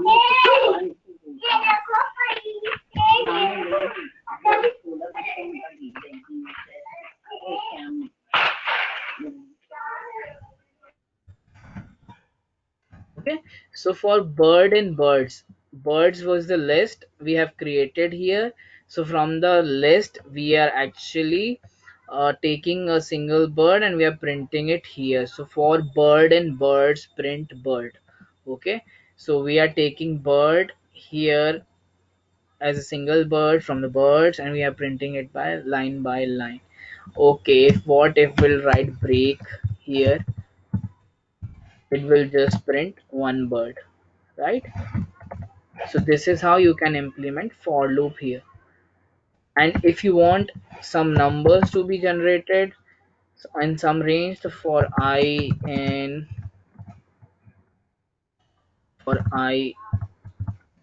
in range, there is function named range which allows us to give the range from 0, from whatever the range, like if you want the range from 4 to 10, it will generate the range from there. Okay. So here for I in range from 4 to 10, print I. So from 4 to 10.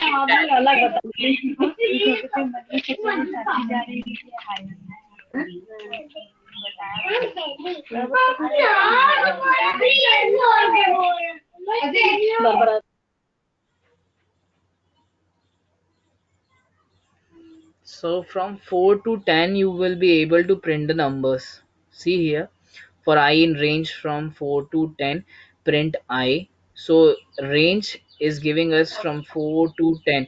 10, why it's not printing 10 here? Have you noticed that? I already have said it, it works from up to n minus 1th index, right? So it will not gonna print 10 here. It will just print 10 minus 1. Up, it takes the range of 4 to 10 minus 1, which is 4 to 9. So it will gonna print 4 to 9. This is how for loop works. Okay. So here, if you want to print dictionary, so it's the same for the tuple as well. If you have tuple, see we were having the tuple named fruits, right?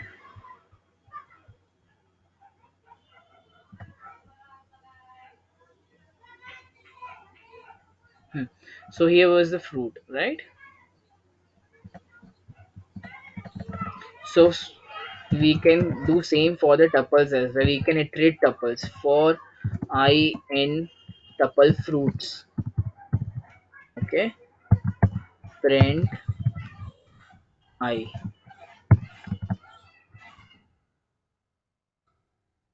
Okay, fruits was not defined. So we'll first define type of fruits tuple. Okay, so for I in fruits, print I. Apple, banana, oranges. Okay, sorry for the disturbance. Apple, banana, and oranges. So this is printing fruit one by one from the tuple, right? So apart from the tuple, we can also iterate dictionary, which is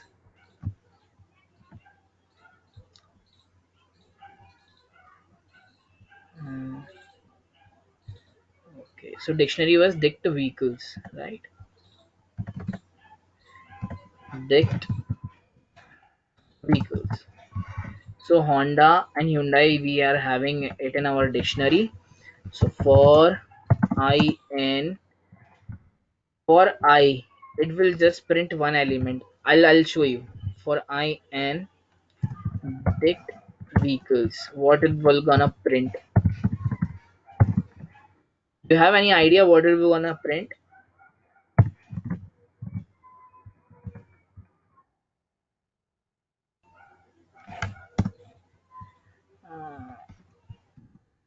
Do you have any idea what it will gonna print if I just type for I in? I am iterating the dictionary now, right? We are not iterating any list or a tuple. We are iterating the dictionaries here. Dictionary here. Okay. So see.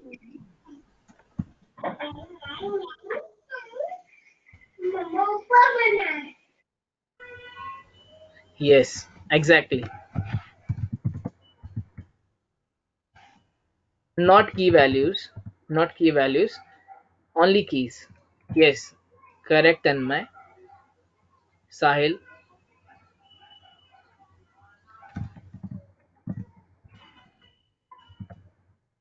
So it will gonna print just the keys.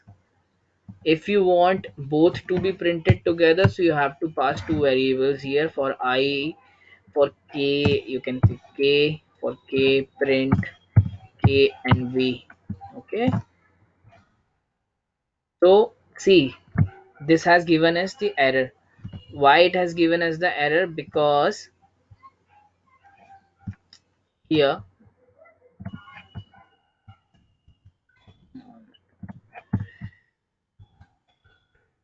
too many values to unpack, expected to, right? So what it is trying to say is, like, there are too many values we are iterating, but it can't handle too many values at once, right?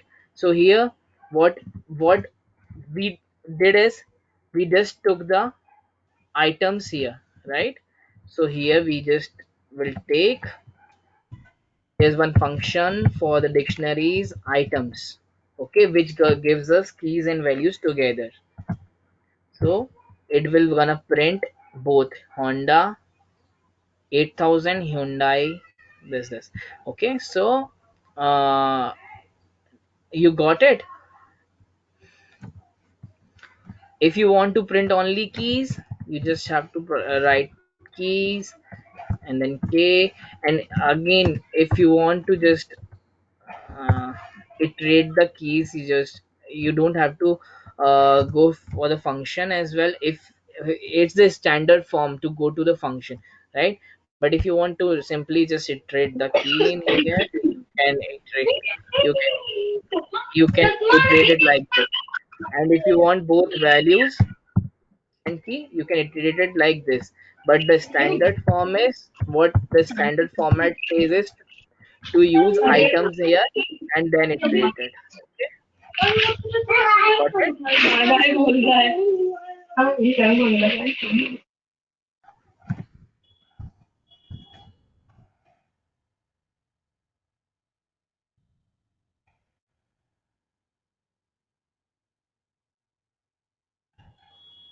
Okay, so while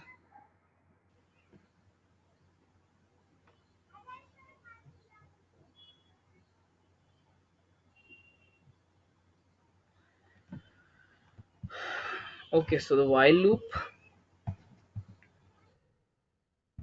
Okay, so x is equals to 0, while x is less than 100, print x plus is equals to 1. So what it is doing is, it is incrementing the number up to 100, then it will gonna break. Not up to 100, up to 99, then it will gonna break. Okay. So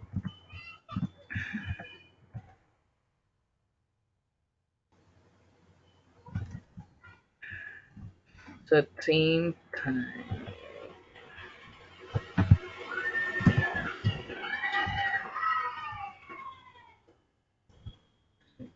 0,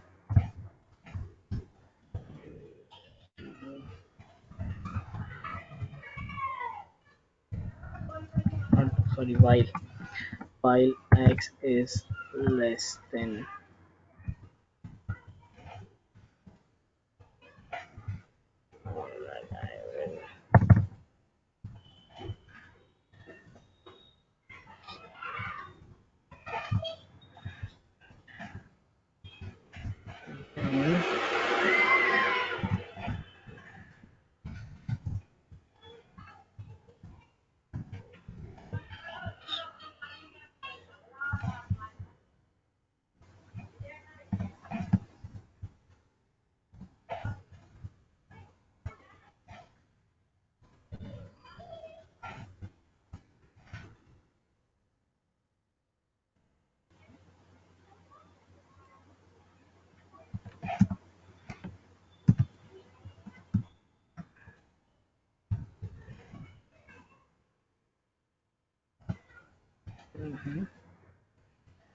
okay.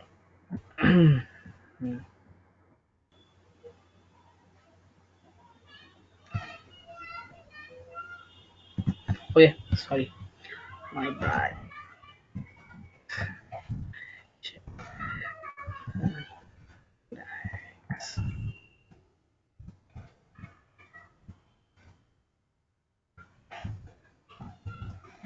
Okay, so this is how while loop works here. While x is less than 10, print something something x plus equals to 1. So what it is doing is, it's incrementing the x up to the time it becomes the less than, like it comes up to less than 10. So it is taking the index from 0, 1, 2, 3, up to the 9, it will gonna print and it will gonna break, because here x, we have written x less than 10, right?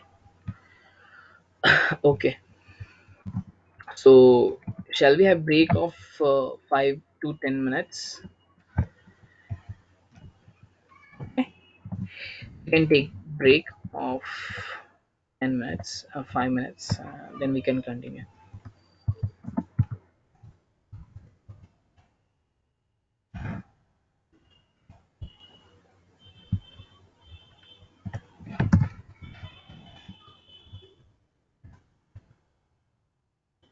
We'll meet at 12:40 then. Okay,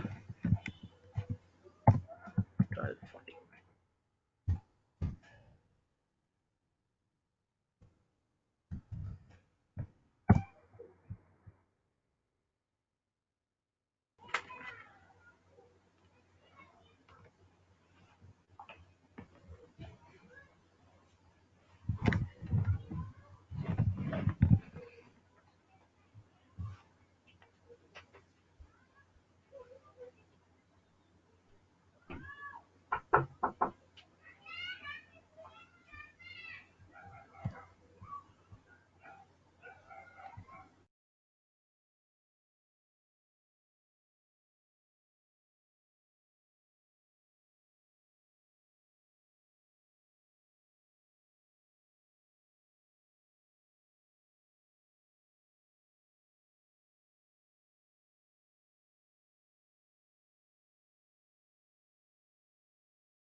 Participants are requested kindly do not leave the meeting. You can have break till 12:40. Thank you.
Guys, if you have any doubts, please share it on the chat screen so I will be able to resolve it.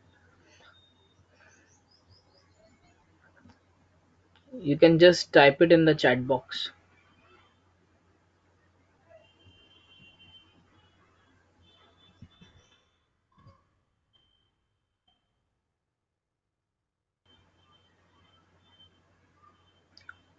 Okay, if you have any doubts, you can ask at the end of the session as well. No issues. Okay, I'll continue with the slides.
Okay, so we were on while loop. Are you able to like you got it now? How we use while loop?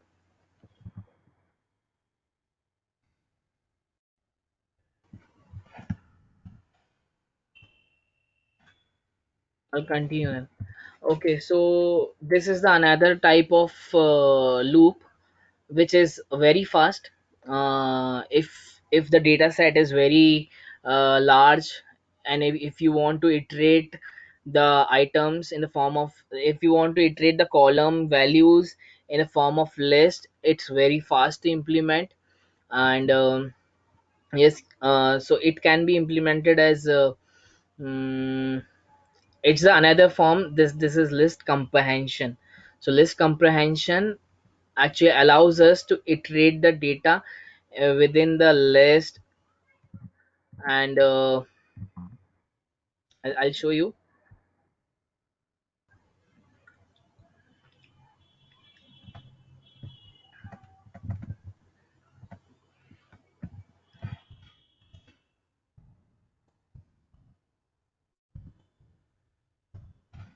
Assume we have the data of for I in range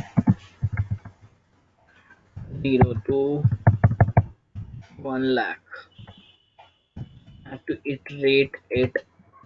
But for loop, if I'll execute, okay, to see the comparison of, like, to compare the time between this for loop and another for loop, I'll just show you how it works.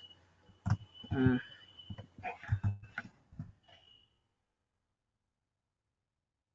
sorry.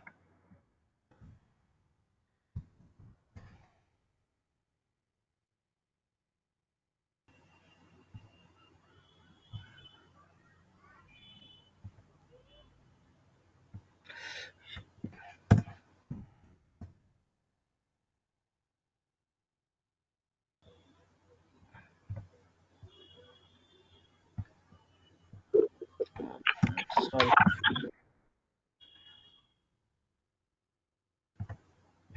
Oh, I okay. That was the problem. Sorry. So this is how, see, within a seconds it has iterated around uh 10 lakh of numbers, right? So you can see the time by this command time, but it's applicable only for Jupyter. Okay, this is how you can see the time in this. CPU time it took is 8.4 microsecond. Okay, so total 8.34 microsecond. So if you want to see the loop time of this loop, for time, for I in same function, I'll use it here, range print I percentage time.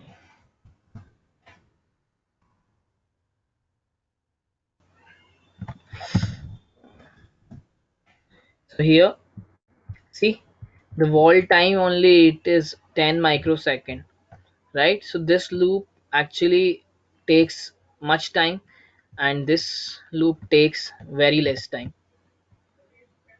Okay, so this is called list comprehension. This is how you can use for loop within the list. If you want to use tuples as well, you can convert it to the tuple also, you know. So it's like this.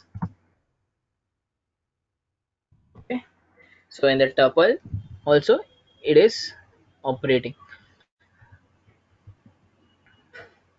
but it's time consuming for the tuple. As you can see, it's stuck.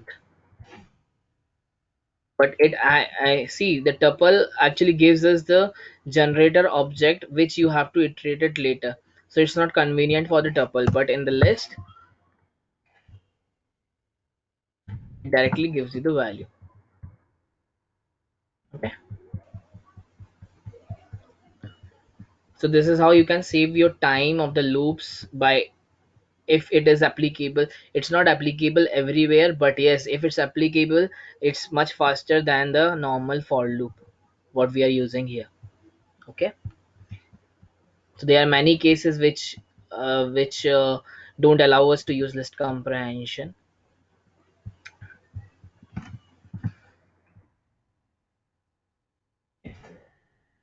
So you got it now.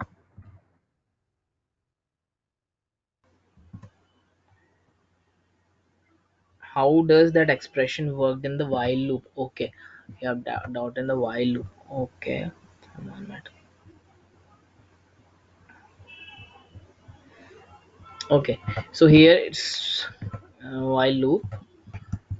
So while x, see, we have we have initialized the x with the value 0, and we want it to be to be broken up the time the x becomes 9, which is less than 10. If we will write x less than equals to 10, then it will take the values up to 10, right? So it will break the time that the x becomes 10. So this is how it is working. See, we are initializing x with the 0, and we want the numbers to be printed till the time x becomes 10, and here we are actually giving a, we are incrementing x with the value 1, right? Each and every time x plus equals to 1. X plus equals to 1 is nothing but the x is equals to x plus 1. Okay, so this is how you can write it.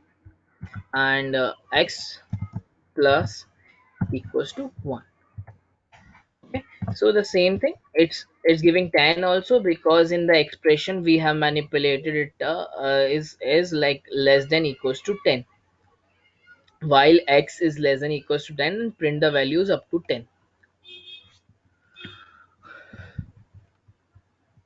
Got it?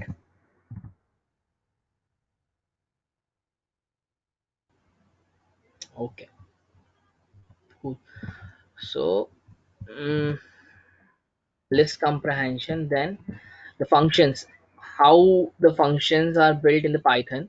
So this is the basic uh, this is the basic syntax of the function in the Python. Define some function name and then something, whatever the things you have to do within the function, you can do it. So just take example, just define one function named add. Okay, so define add, and then in the add, each and every time we will pass some values a and b, and then print the summation. Okay, so I have defined the function named add, which actually adds two values. Okay, so I'll add 2 plus 3, sorry, add 2 and 3. I'll pass the values 2 and 3 in the function named add. So it will gonna give me 5. So this is how we define functions in Python. So the same you can, like if you want anything more than this, you can write something. If a is equals to, if a is less than 1, then print I by add. Okay, we'll change the function name comparison, right?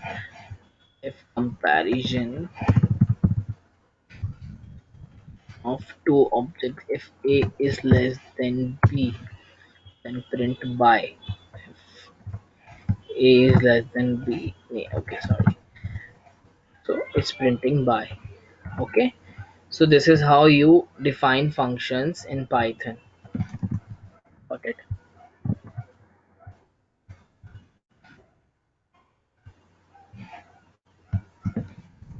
Yeah.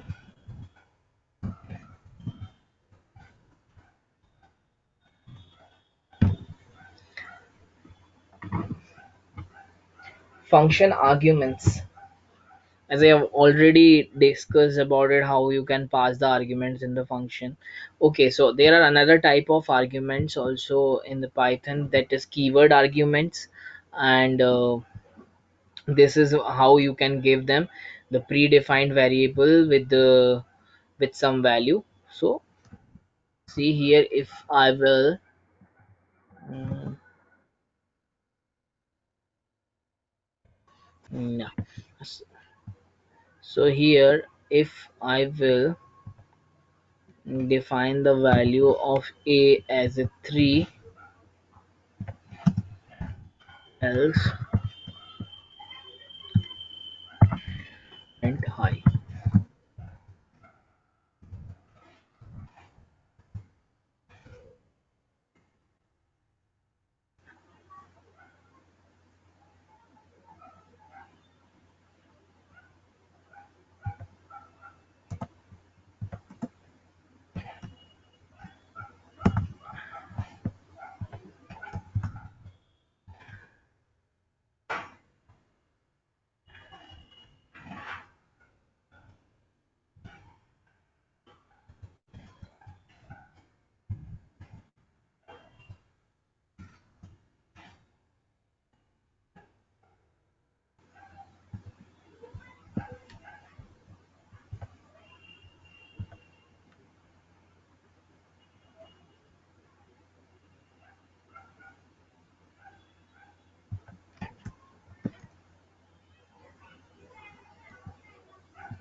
Okay, so here you can pass it as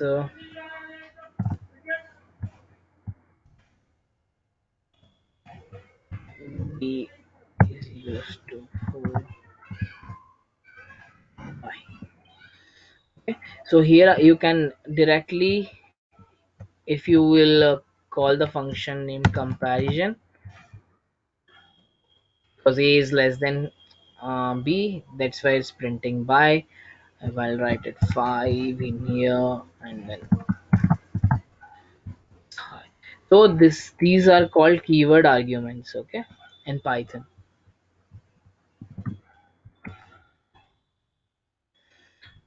Apart from this, I already told you that these are the keyword arguments. Okay, so these are some kind of special arguments. You can just write star args and star star k wargs. It's just the normal arguments, and they are keyword arguments. So if you want any function which allows us to like which accepts multiple arguments, so you can just define kwargs here, uh, kwargs and arguments here. So for each and every time, if you will declare 4 or 5 arguments, it will take it automatically. You don't have to define them here. If something like how we define the arguments like a and b, so if you will just write here star star a, okay, and if you will give any number of arguments here.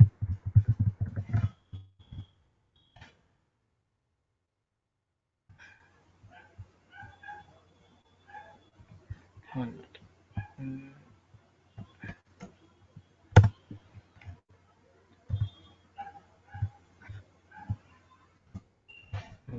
So here,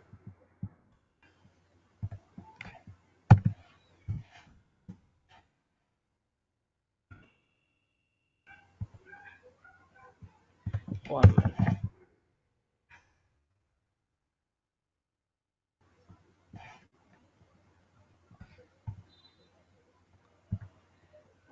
Okay, I'll explain it later. One minute. There is some problem with the function in here. Okay, I'll explain it later. So we'll come to the okay, Fibonacci generator. This one function, like you can create this function named Fibonacci and just create the Fibonacci series with this. You can try it. I'll share it the PPT, so you can try it later, right?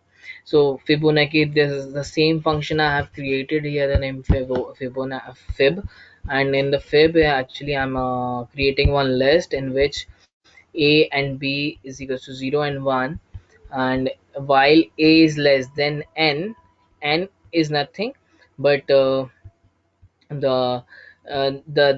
number we will give into this function, right?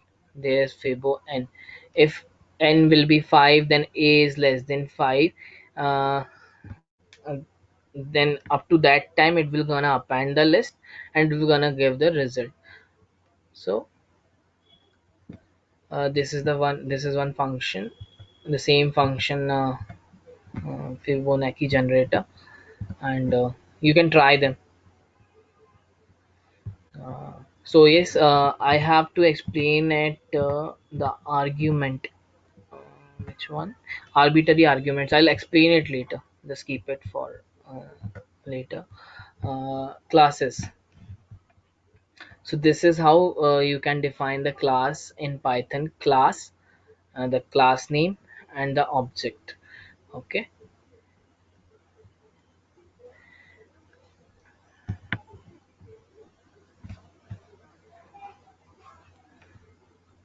So here in the class they are like we are defining two variables, name and is stuff, which contains some values. Apart from this, okay, so this is one another example in which in it, see this function. This is the basic standard function in the Python, which actually allows us to initialize the values.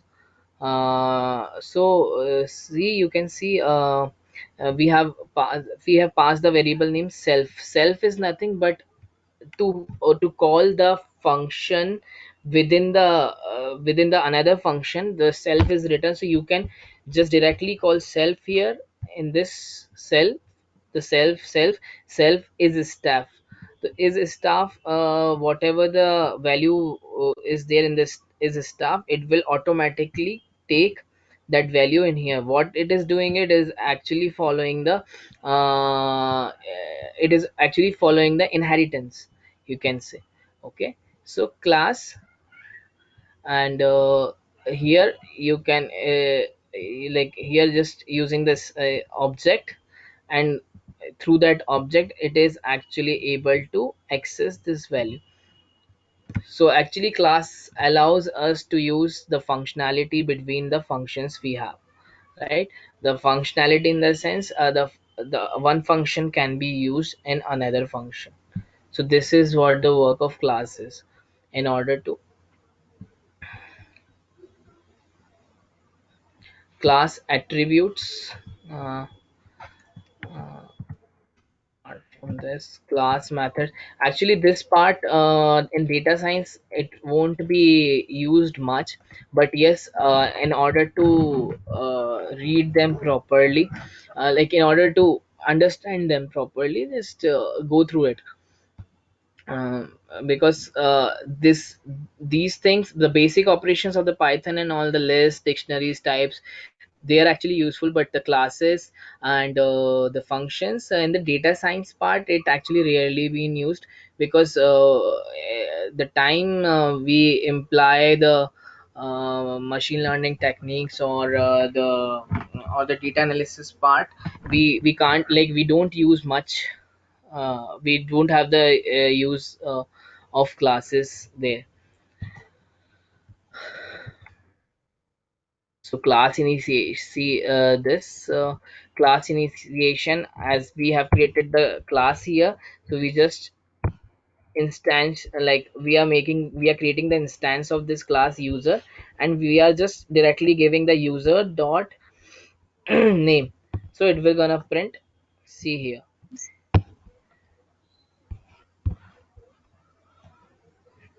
anonymous name was there, right, in the init function we have mentioned here.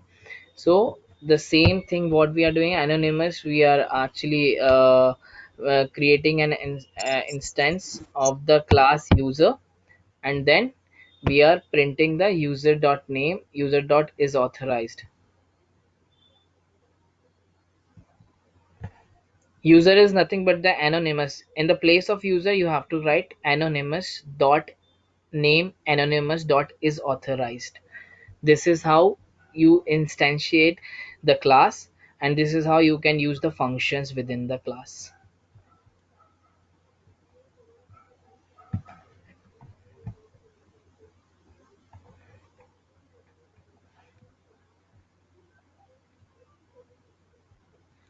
See, class super user, user is staff is equals to true. Novel super user, which is a novel stride. So what we are doing is, we are using the same thing we are doing here. The user dot we are inheriting, like inheritance is implemented over here itself. So this is how the one function is calling another function in order to get the values. Okay, any doubt till now? Because Python is going to be over. Like, I know, I think in classes you will be having some problem, but yes, just ask if you have some troubles. Any doubts? Please write down.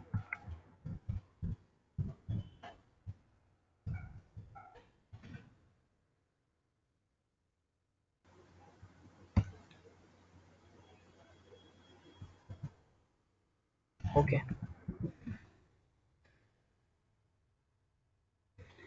So just read these things.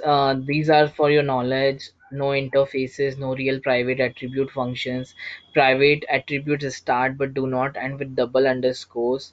Special class methods start and end with the double underscores. As shown you, see, this is the special function the Python uses in order to initialize.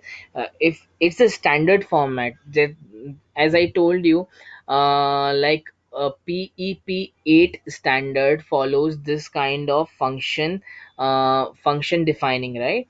So underscore underscore the function name underscore underscore. This is the basic structure of the function the Python uses according to PEP8 standardization. Okay, but as I told you, like you can simply define the functions like this. If you want to follow the proper standard of the Python, then you can go for it. Okay.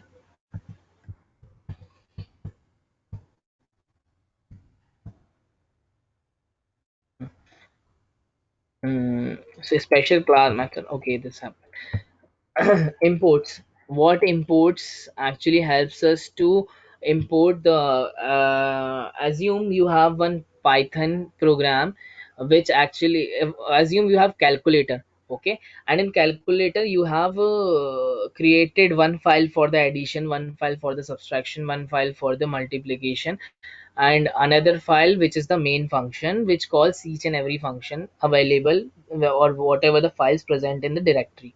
Okay, so it whatever the files, in the sense the file containing the Python codes.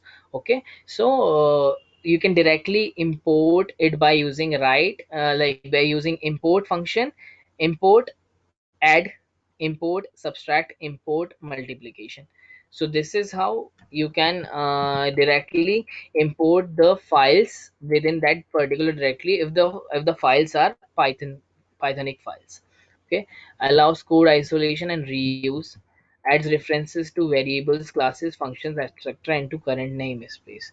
So what does it mean is you can use each and every variable, class or function whatever you have used in your program uh, into the current namespace. Got it? Current namespace in the sense of the environment we are using right now. So in that space we can use the variables, classes and functions of each and every Pythonic file available in that particular directory. So this is how imports works.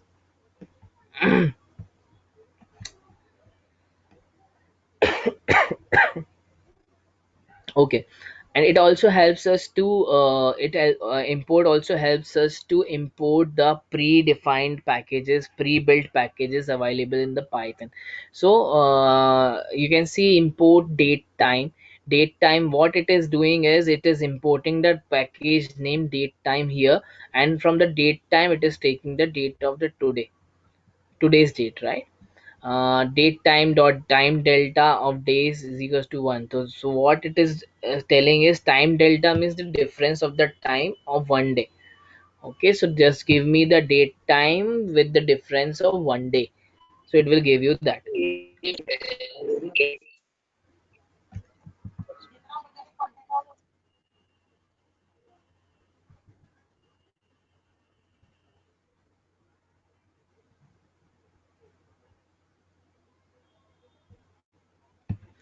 More imports.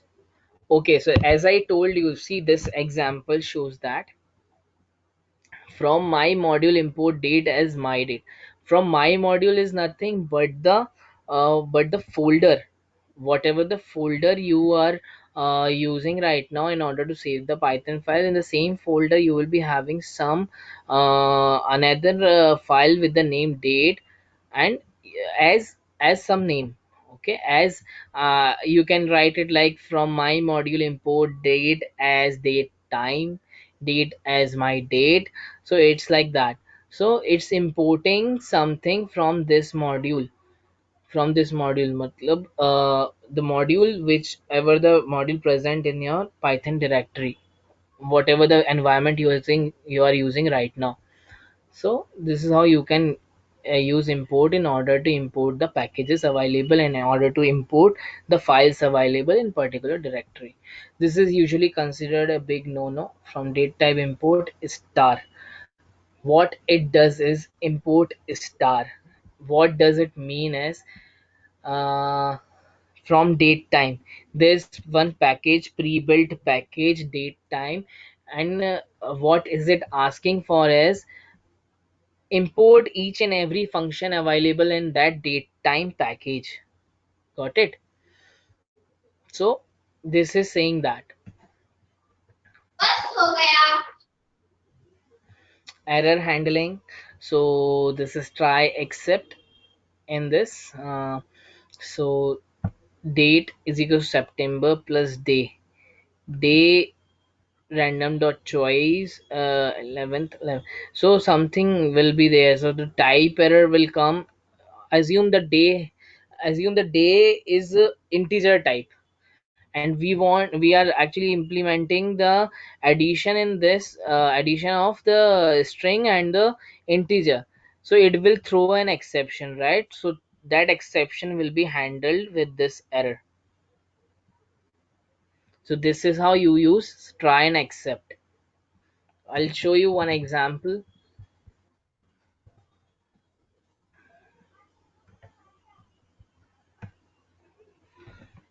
Try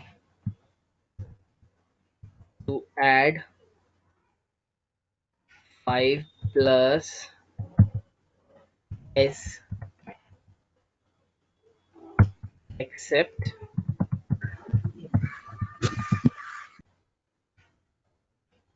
print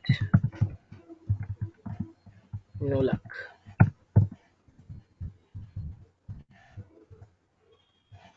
Okay, so why it has given us the no luck thing? Because here we are trying to add the integer plus string. So this is how you handle the errors in Python with the help of try and except block. Okay.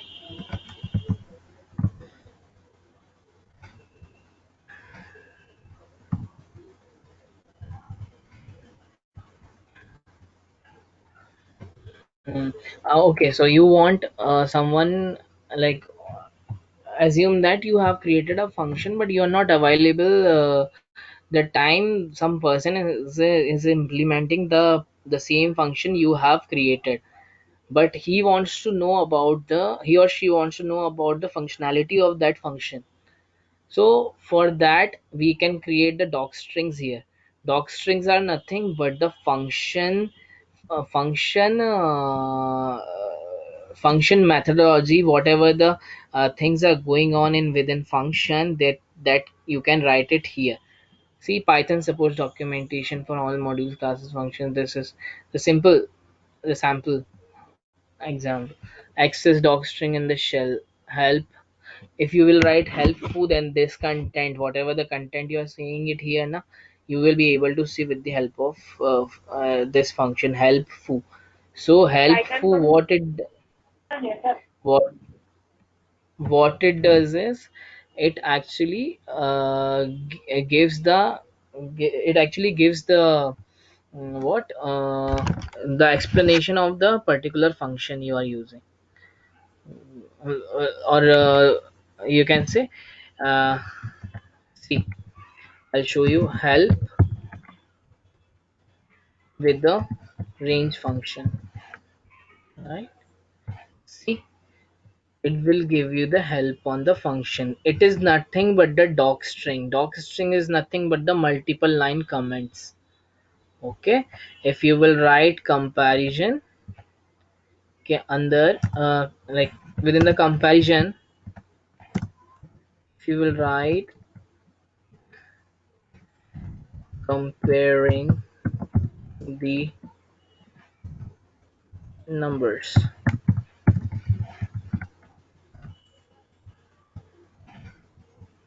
okay, help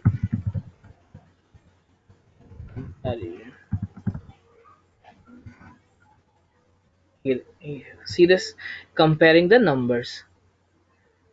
So this is how you can create your own function with some description.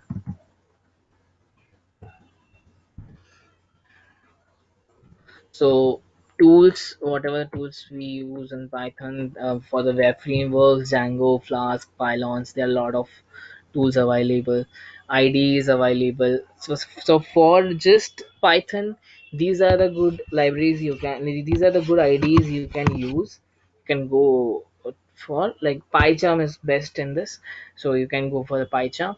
But if you want the things to be for the data science part and for data analysis part, I will I prefer using Spider and Jupyter Notebook. So Jupyter is awesome in debugging the code first of all, and second thing is it actually gives you the result like on the block itself. You don't have to write the code in another file and have to execute it again and again. You can write a piece of code there and yes, you can get the results. Okay, so package management. Okay, so if you want to install any package in Python, you just have to open up the terminal. Okay, just terminal open karna, you have to open up the terminal, pip install pandas. Assume that if it is already there, then it will not gonna install it again. Okay, see, it was for me. I have created a virtual environment in order to use the packages. Here I am not using any virtual environment of the Python, so it's installing it on my root system.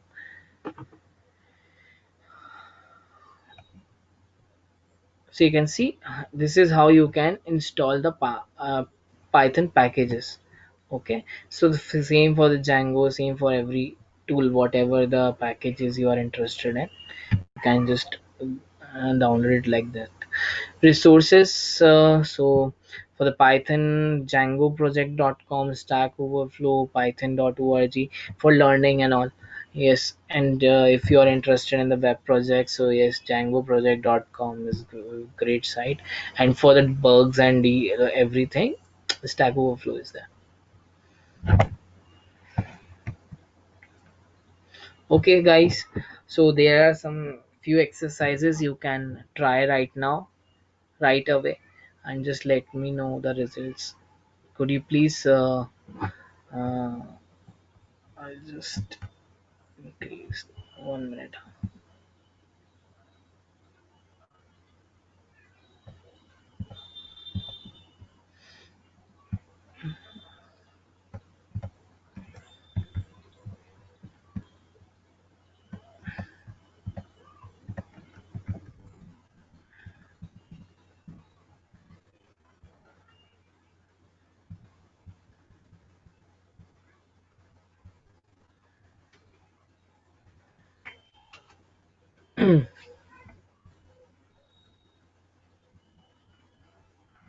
So okay, guys, these are the exercises. Shall I post them on the chat box too? Okay, I'll post them on the chat box. You can go through the problems in here.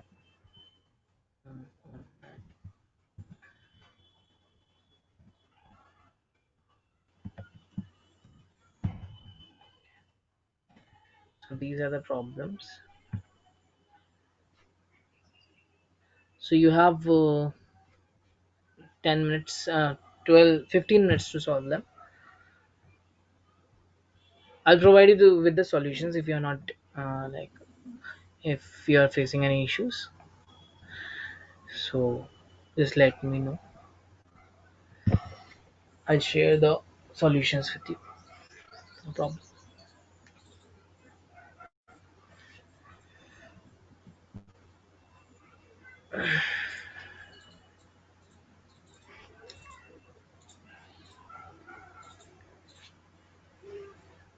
Just post the solutions on the chat box so I can see the names.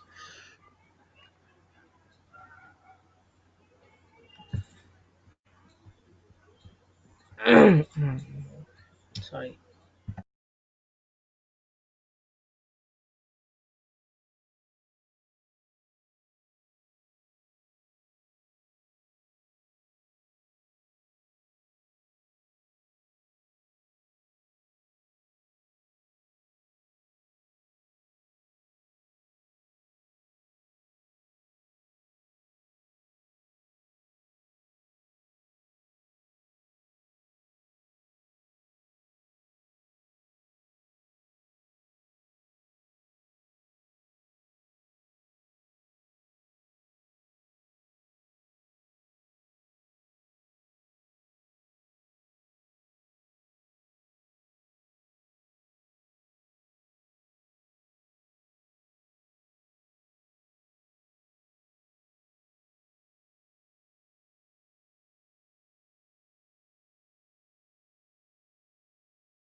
Okay, no problem. You can solve them later. I'll be sharing the slides as well after this. So yes, it's fine. If somebody has solved it, just post them and we can proceed. Okay.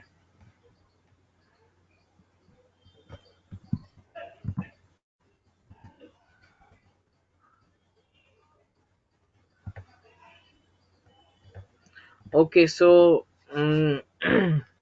it's a main thing for the data science, which is pandas. Uh,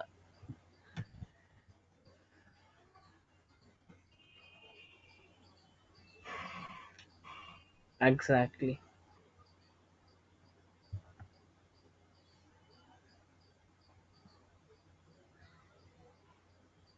Great.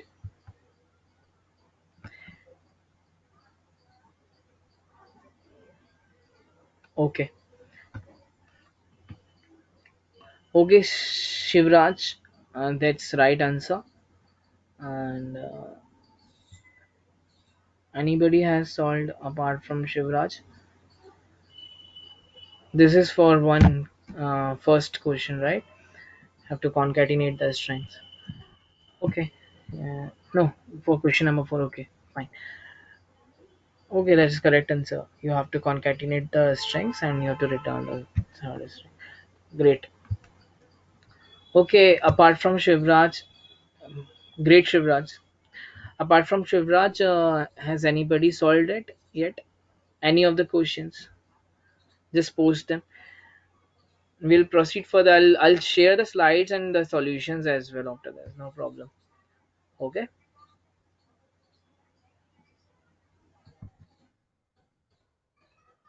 Shall I proceed with the pandas?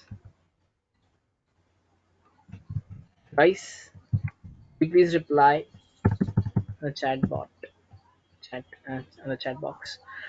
Yeah. Okay.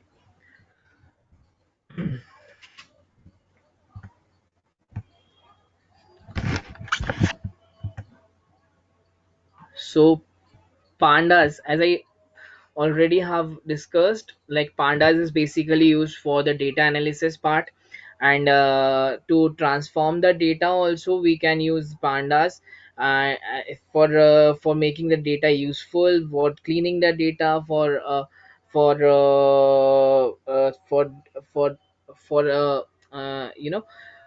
for merging the data, for joining the data sets, you can use pandas. There are a lot of operations you can actually apply within the pandas. So pandas is actually a popularly known software, like known package in Python, which is meant for the data science, and it is very powerful, expressive, and flexible in the terms of the data structures, that makes us to manipulate and analysis and make analysis on the data easily. Among many that it also can do a lot of things apart from the analysis, as I already have told the cleaning part. So it can, yes, clean the data in very good manner. So data frame is one of these structures in pandas. The data frame is the thing which plays an important role. Data frame is nothing but the table kind of structure which allows us to see the data in a table format, uh, like in the CSV. As you have seen the CSV, so the same structure it actually shows you, and the type of that particular data is data frame. It is not CSV or something else. It is data frame. So this covers the tutorial. This tutorial covers the pandas data frames from basic manipulations to advanced operations, by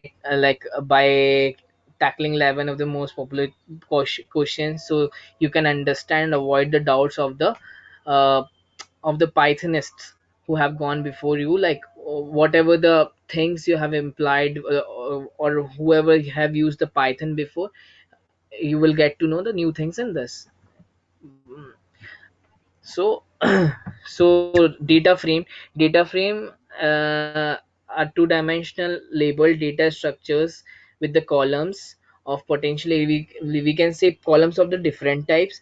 Columns in the sense columns and rows. columns and rows in the sense table. As I already have mentioned, this is a table kind of structure. The data frame is the same as a table. Oh, okay. And the series, what series stands for in pandas is, series is a single column of that data frame.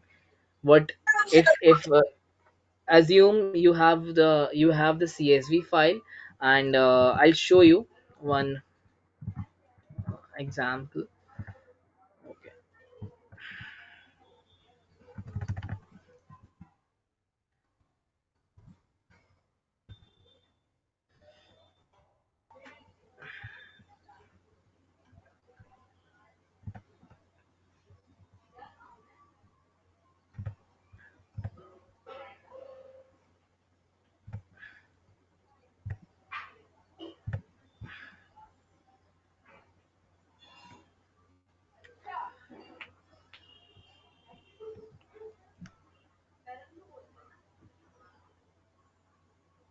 It takes some time because it has a lot of operations, and I will be sharing all these materials with you, because it contains a lot of good whatever the operations I have, I will not be discussing here. You will find those operations as well in here.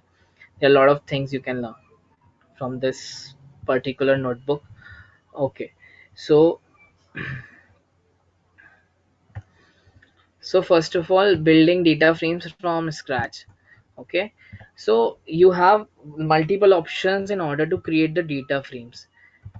The one we will see is with the help of CSV. If we will import the CSV in here, I will show you. uh, 1 minute,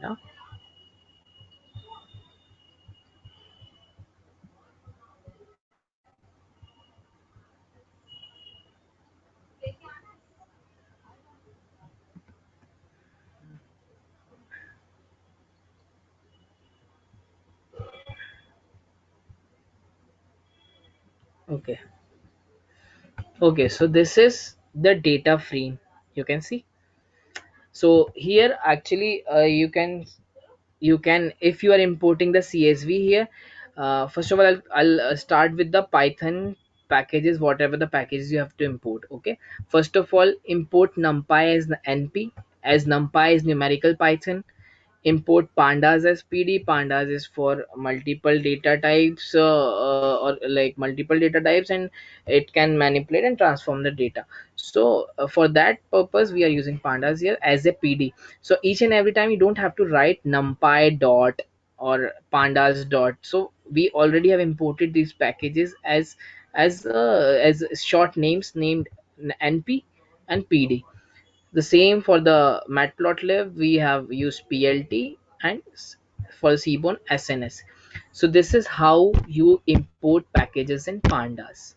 Just write down, if you have Jupyter notebooks opened with you, just write down these packages: import numpy as np, import pandas as pd. So you can see if you are able to import them correctly.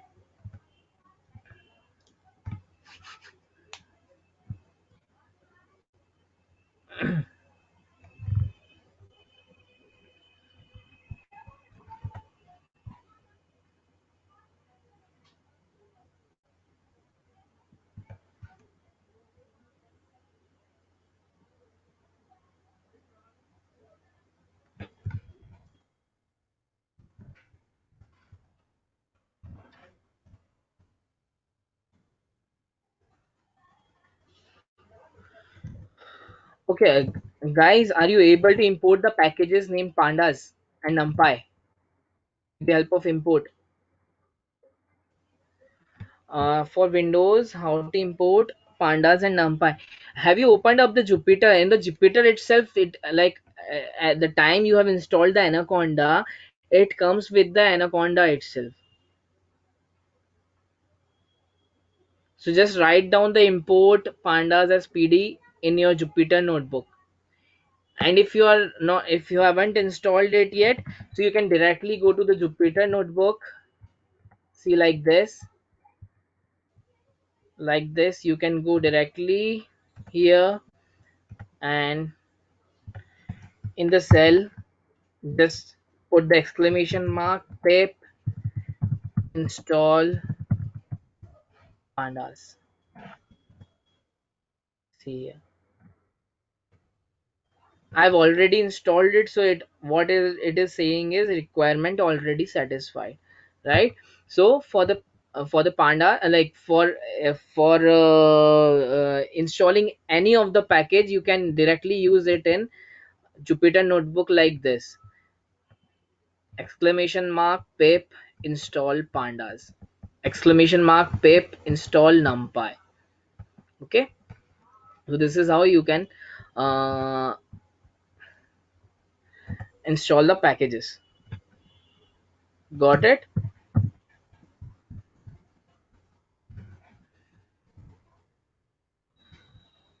Okay, so we'll proceed further then. Uh, so here is the one method where we are just with the help of pandas, we are reading the CSV name dataset 261, whatever the CSV name is. So we are just reading the CSV and we are just seeing the five first five lines of the dataset. Okay, so we haven't imported them yet. That's why the error is there. So yes, see, this is how you can read the CSV. Okay, if you have any CSV file in your computers, just go ahead and just write pd.read underscore CSV and the dataset name. Just do it. Dataset name in the sense CSV name. This is CSV. So just read the CSV and just see the type of the data after that. Okay, just write the type here and just write type of the data, so you will be able to understand that which type of data it is. So see, you can see this pandas.core.frame.data frame. It is converted to the data frame. The whole CSV file you have read, it's converted to data frame, the pandas data frame. Okay, so on this data you can apply some operations after that.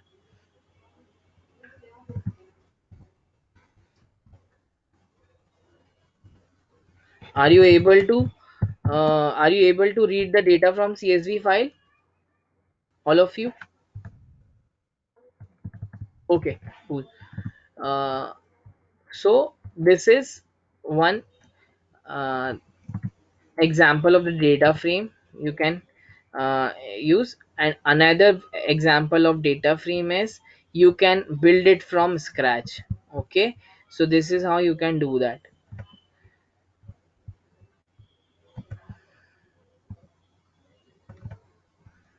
Country, okay, one variable which contains the country and another variable which contains the population, and we are listing the labels with the country and the population. So list underscore column is equals, what we are doing here is we are creating another list with the lists.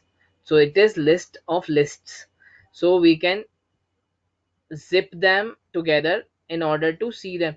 See, 1 minute, I'll show you how it works.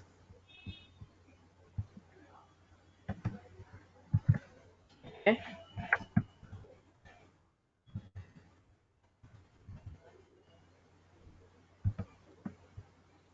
we'll break the code.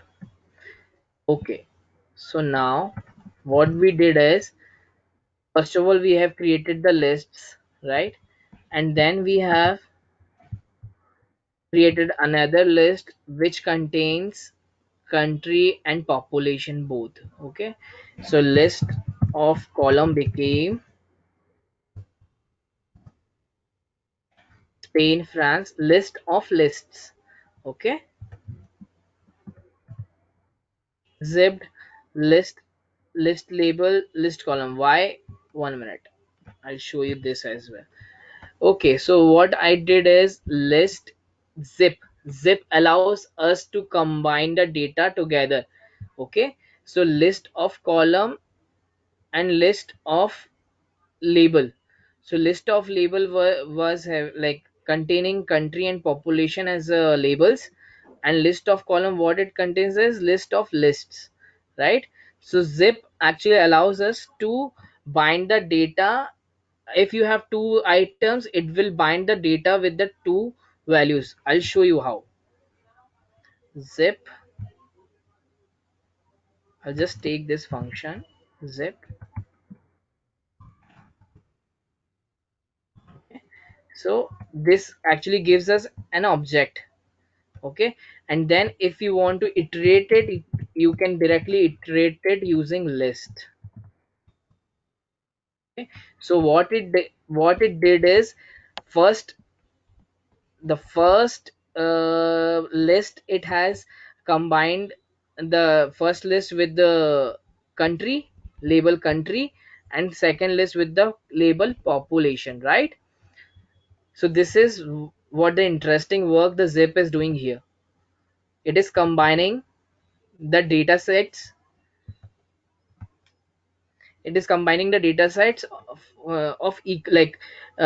if the length is 2, then it will combine the data with the see, we were having the list of labels as two labels, so it has combined the data according to the two labels. Okay, that's what does. If you have if you will be having four labels in here, it will combine the data with the four labels. Okay, let's check country population. Okay, let's just write dd.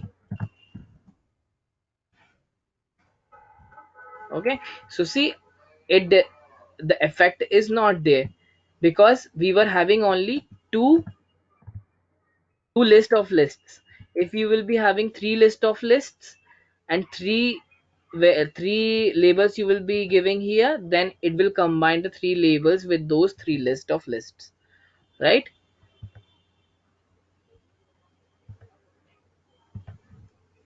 Okay.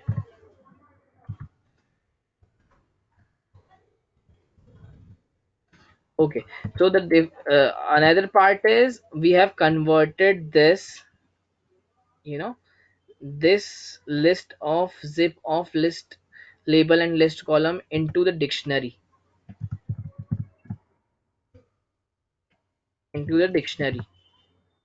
See, the country contains Spain and the population contains the 11 and 12. This is what we wanted, right? And directly you can write it, like if you want to create the data frame, you can directly write pd dot data frame of this function.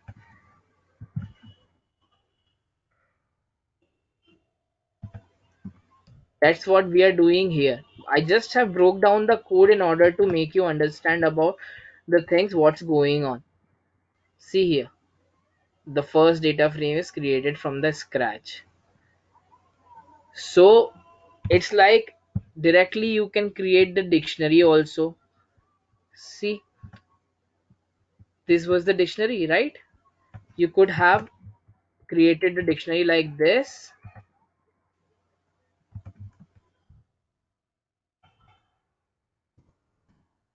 Okay, and then you should have written like, okay, this is my dictionary, I just have to write it down like this.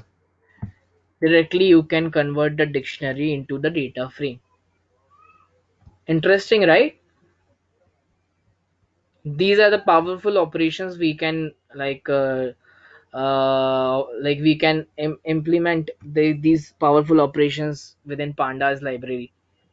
Interesting, right?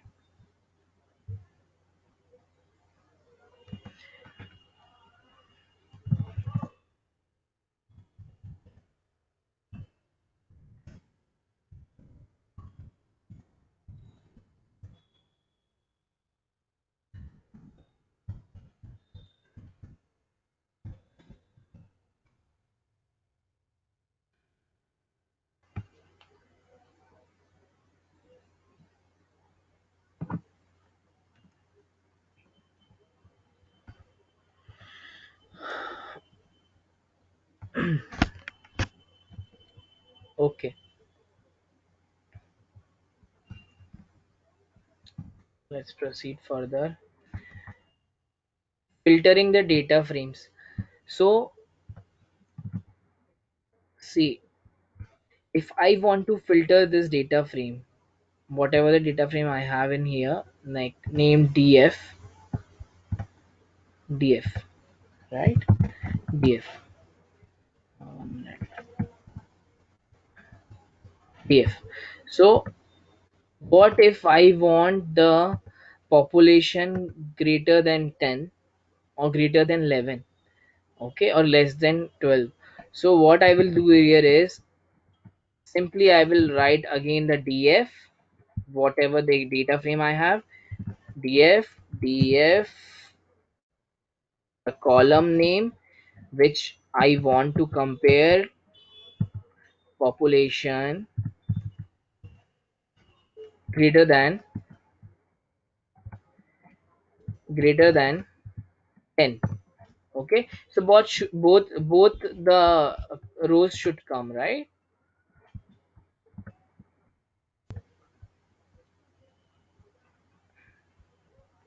Okay.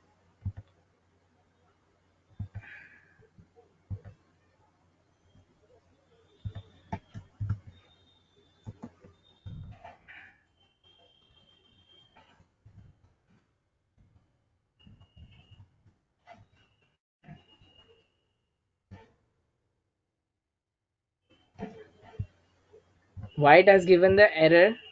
Because I have to check the data type here. df population.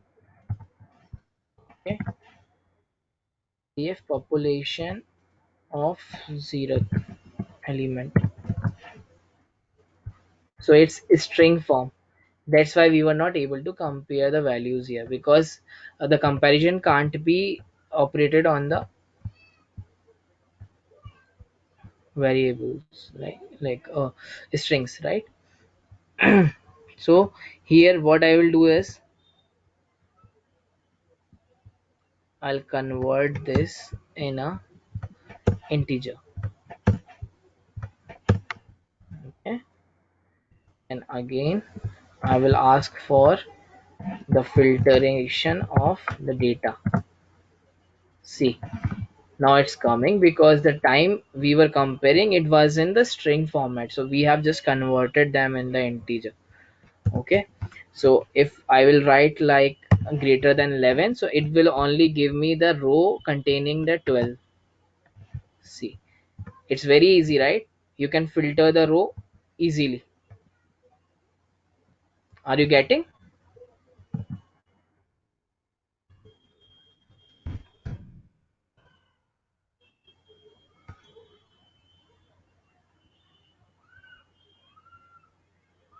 Okay, understood, right?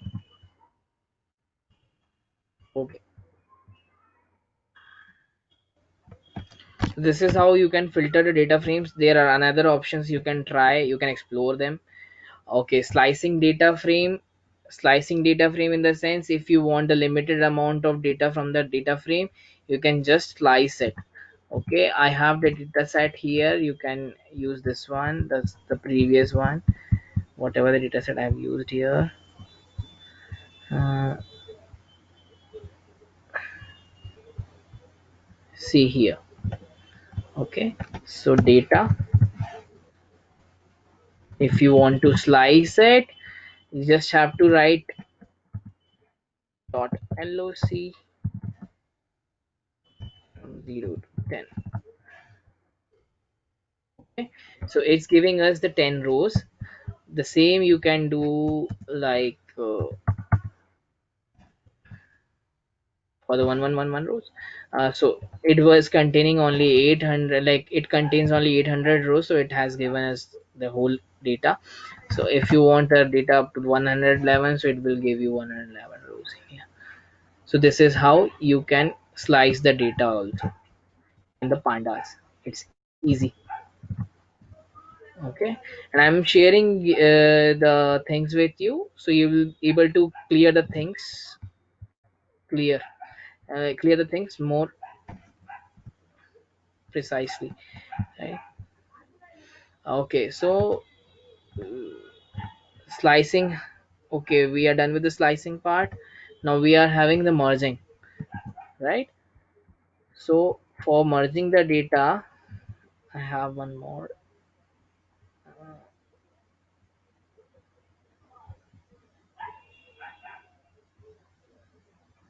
Okay,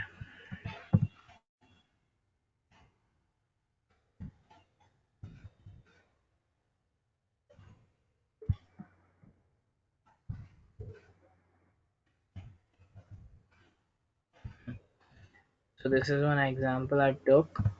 I just merged the same data, but on the same data also we got some other results. Why it is so? Because see, data one, data dot, the same data I'm using. Data one variable contains data dot head, data two variable contain data dot head, and if the variable names will be the same, then the variable names will be converted to x and y, because the merge operation, what it does, it joins the data. And see, what I'm saying here is to join the data, two data frames on the hash. I have one column named hash, so left on hash, right on hash, and merge data 2. So merge data 1 with data 2 on hash. So this is what it is doing. It is actually merging the data on the common key value, which is hash, and it is creating some extra columns in here, because the columns were repeating. In order to differentiate among the columns, it has created the columns with the values underscore, with the prefix underscore x and underscore y, sorry, with the suffix, underscore x underscore y, right? You are able to see this, right? So this is how you merge the data in pandas. Grouping and sorting of the data. So here,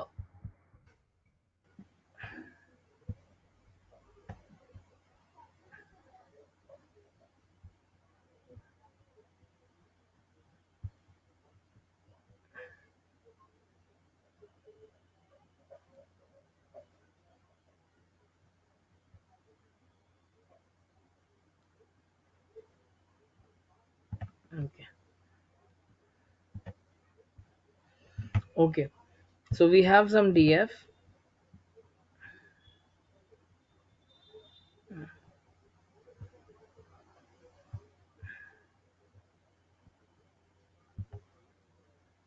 Okay, this is the another df we have took, so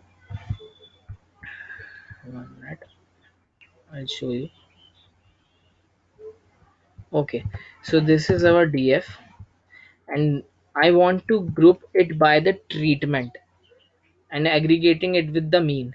Okay, so here the simple function I can implement on the data frame. I have took this data frame, right? Okay, so this is my data frame, which contains the column name, treatment, gender, response, age. Okay, and here I'm just calculating the mean of what it will calculate by itself. Okay, it is grouping it by the treatment, and it is aggregating the values with its mean. Okay, see here, response 27. So it is taking the value, mean of the whole column, mean of the whole column. Okay, so response is 27.5, 7.0, age 9.5, 68.5. So it's the mean of the particular column. It's the mean of the particular column. So it is grouping data by the treatment by taking the mean. Okay.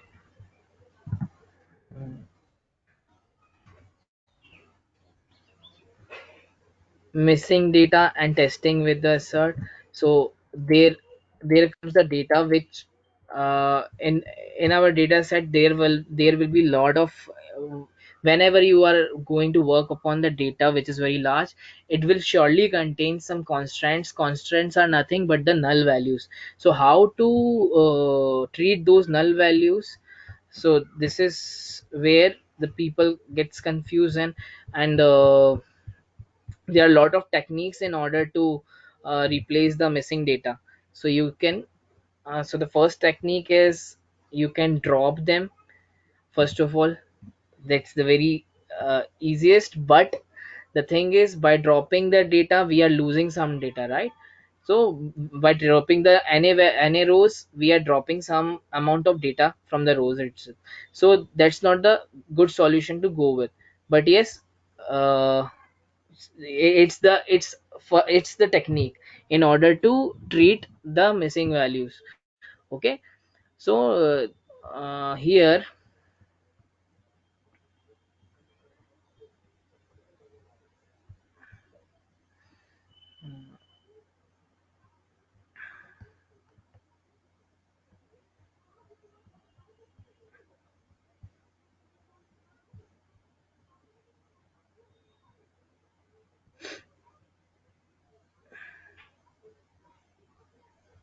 okay, so here is one data set named, like, it is Pokemon data set. I've took it into account to get some like interesting things.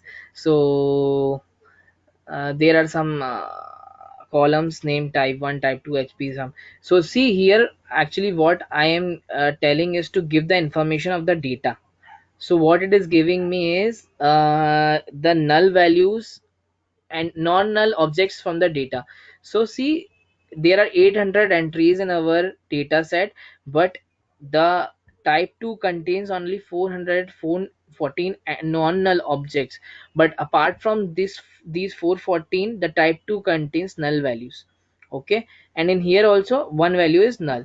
So to treat those values, what I'm doing here, first of all I'm counting the values drop, and like first of all I'm counting how many na values are present in the data set of the type 2 column.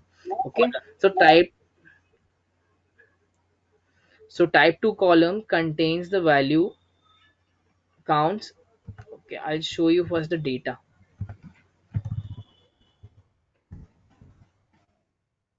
Okay, name, type 1, type 2, type 3. See, this is the nan. Nan is nothing but the missing value from the data set. Okay, so this is where we want to take action, we have to take action on. Okay, so first of all I'm counting the na values. So na values are 386 na values we are having. So what I did is dot value, I have took the column like this data, and from data the column name, and from the column name we are just counting the values. We are just counting the values in which I'm telling don't drop the na values from this data set. Okay, so this is how it works. And uh, now in the second example what I did is I am dropping the na and null values. So from the type 2 column, drop na in place is equals to true. What it signifies is, like, from the data select the column type 2, and which if there are some null values, then replace them, then drop the rows from the data set. So that's what it is doing. So you can see here. Okay, data 1. Okay.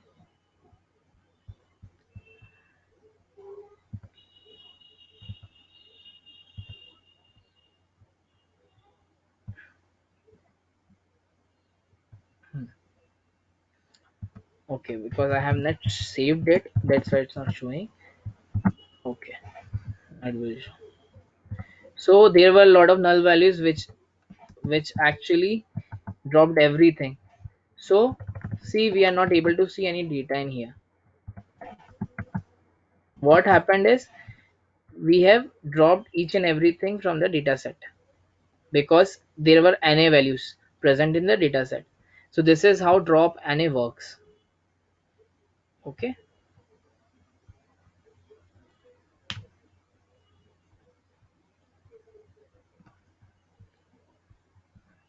you can go through all these things.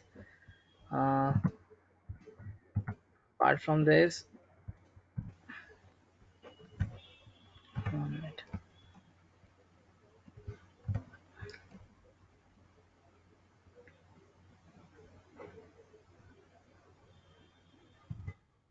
Okay, so what assert does here is,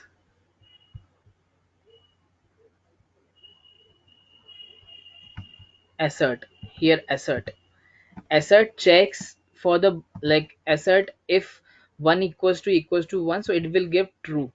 If the data set containing null values, then it will give true. See the assert here, it's not like it is not containing any what I'm telling you here is, if not null dot all returns nothing, because we dropped NA values, right? So it will not return anything here because it doesn't contain any null value right now. Okay,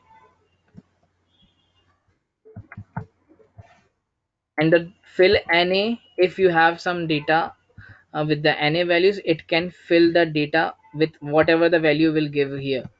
If it's empty, if it's whatever the value you want to give, you can impute it with that value. Okay, so this is what the functioning of pandas. Okay, so renaming, adding the columns in the data frame. Suppose I have the data.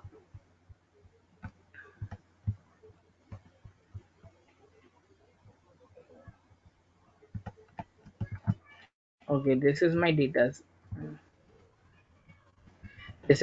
set. Okay, so if I want to rename the column from here, I will just write data dot rename and just type in here the column name, whatever the column name I have to rename, and I will rename it to uh, character name.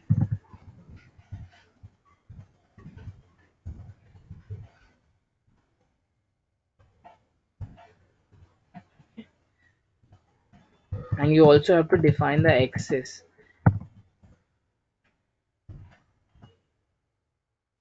Okay, so here, see, you can see I have successfully changed the name from name to character name, right? So it's easy. Data dot rename, whatever the operations you have to make, you can make it easily. Okay, suppose I have to add a column in here named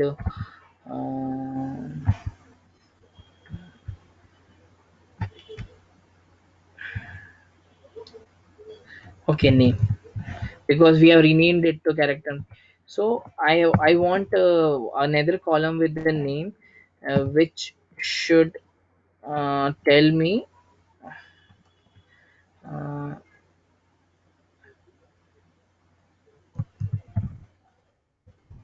data 1. Okay, or empty, empty. Okay, so it has added the column named name with the values empty data. See here, it's very easy. The same thing you can do like this: name is equals to data character name.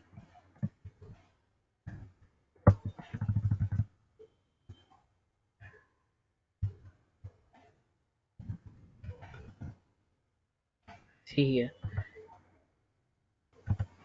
I have added the column with the same things. See,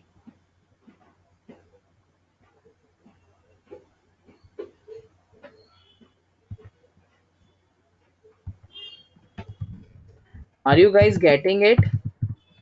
Getting bored?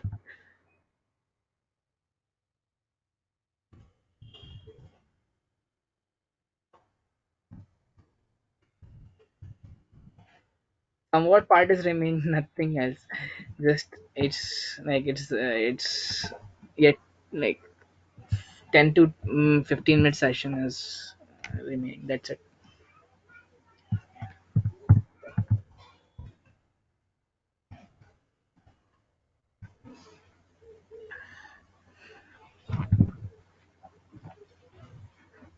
Tell me if you have any doubts. Please, please reply. I think you guys are getting bored now. Session is too long, right? I'm just finishing it. No worries. Okay. So you guys are able to understand the things now. That's great.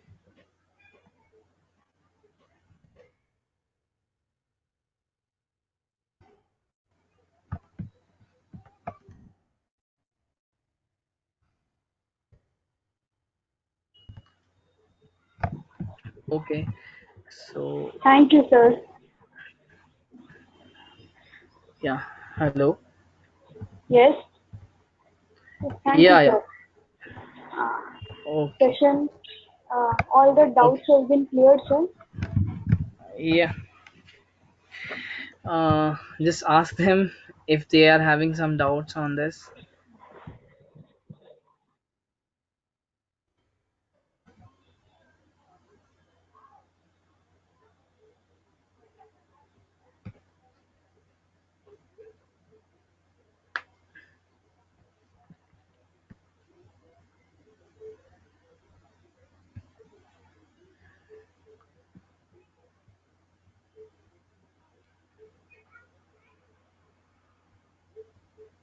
I hope all the doubts have been cleared. Thank you, sir. I, Ms. Tehana Okay. Sheikh, would like to thank Mr. Shishir Dubey. Okay. Thank you, ma'am. Sir, If we are grateful. anybody, yeah, yeah, yeah, ma'am. Continue. Okay, We are hello, grateful. Yes, ma'am. Rehana ma'am. Yes. Just a second. I think, sir, you can stop the presentation part. Yeah, yeah, sure. Yeah, yeah, Rehana ma'am. Now you can share your webcam. I think.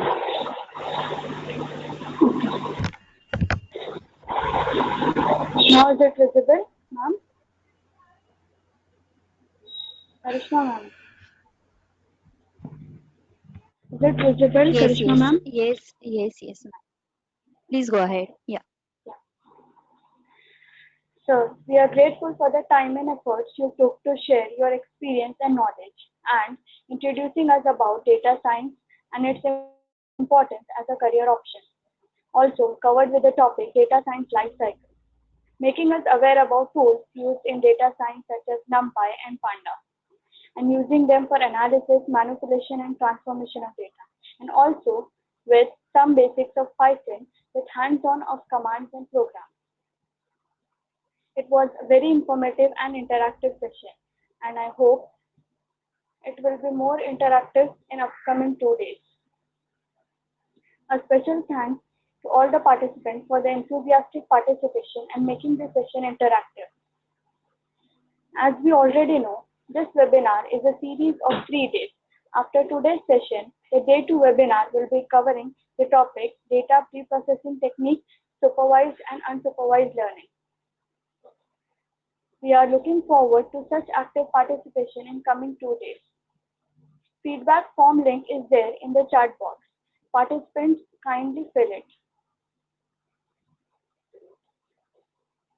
Before we conclude with a vote of thanks, I would request all the participants to kindly switch on their cameras so that we can keep a memory of day 1 session.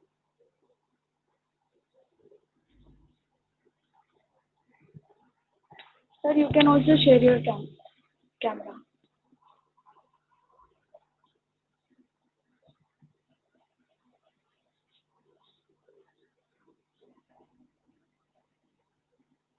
Sure. Sure.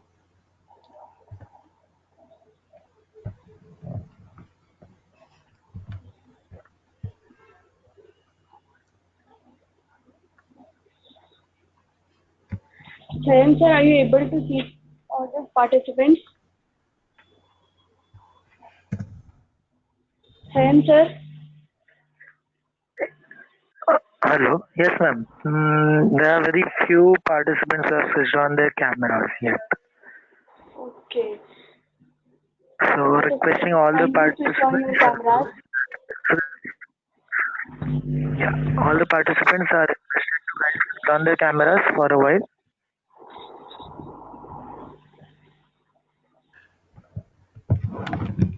Yeah, so I can see some of them. I guess I request everyone to do the same.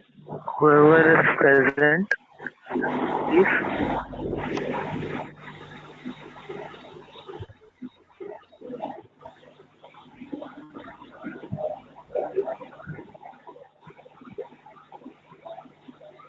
Yeah, I can see some of them switching their cameras on. So I'm expecting majority of them to do so quickly, please.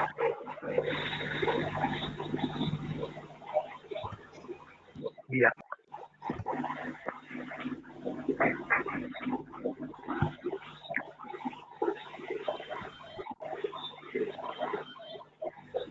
Sorry, I'm not able to share. I don't know. Some settings issue is there. Okay. Okay, sir. No issues. Yeah, yeah. I guess others don't wish to. I guess many of them don't wish to. I don't find many. I guess. I guess we have at least 4 or 5 sticks. So I guess we can conclude. For time Okay. being. Yeah. Thank you, sir. We would expect a response in the next session, maybe. Yeah, when people would be a bit more ready for a camera shot.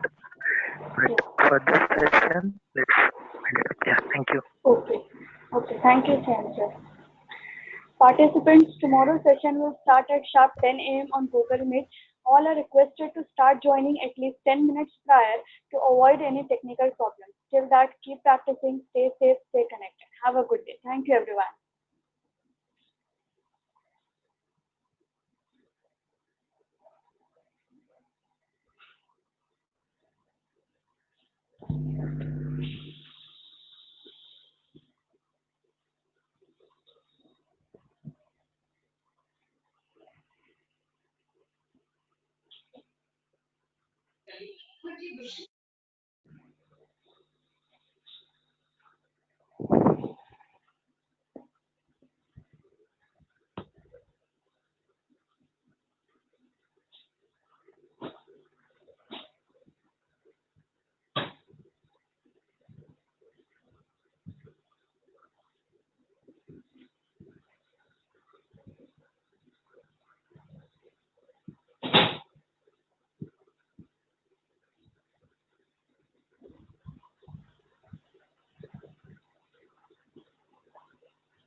All participants can leave the meet.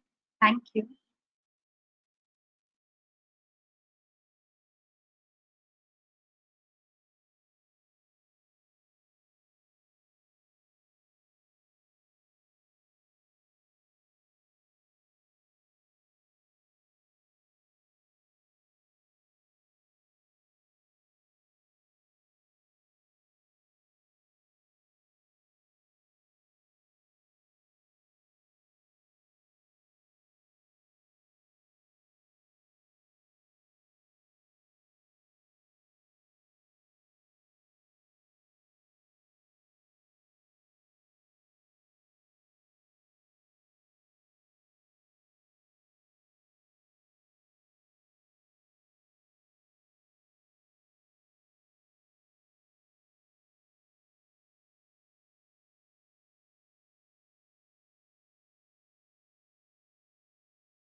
Hello, ma'am.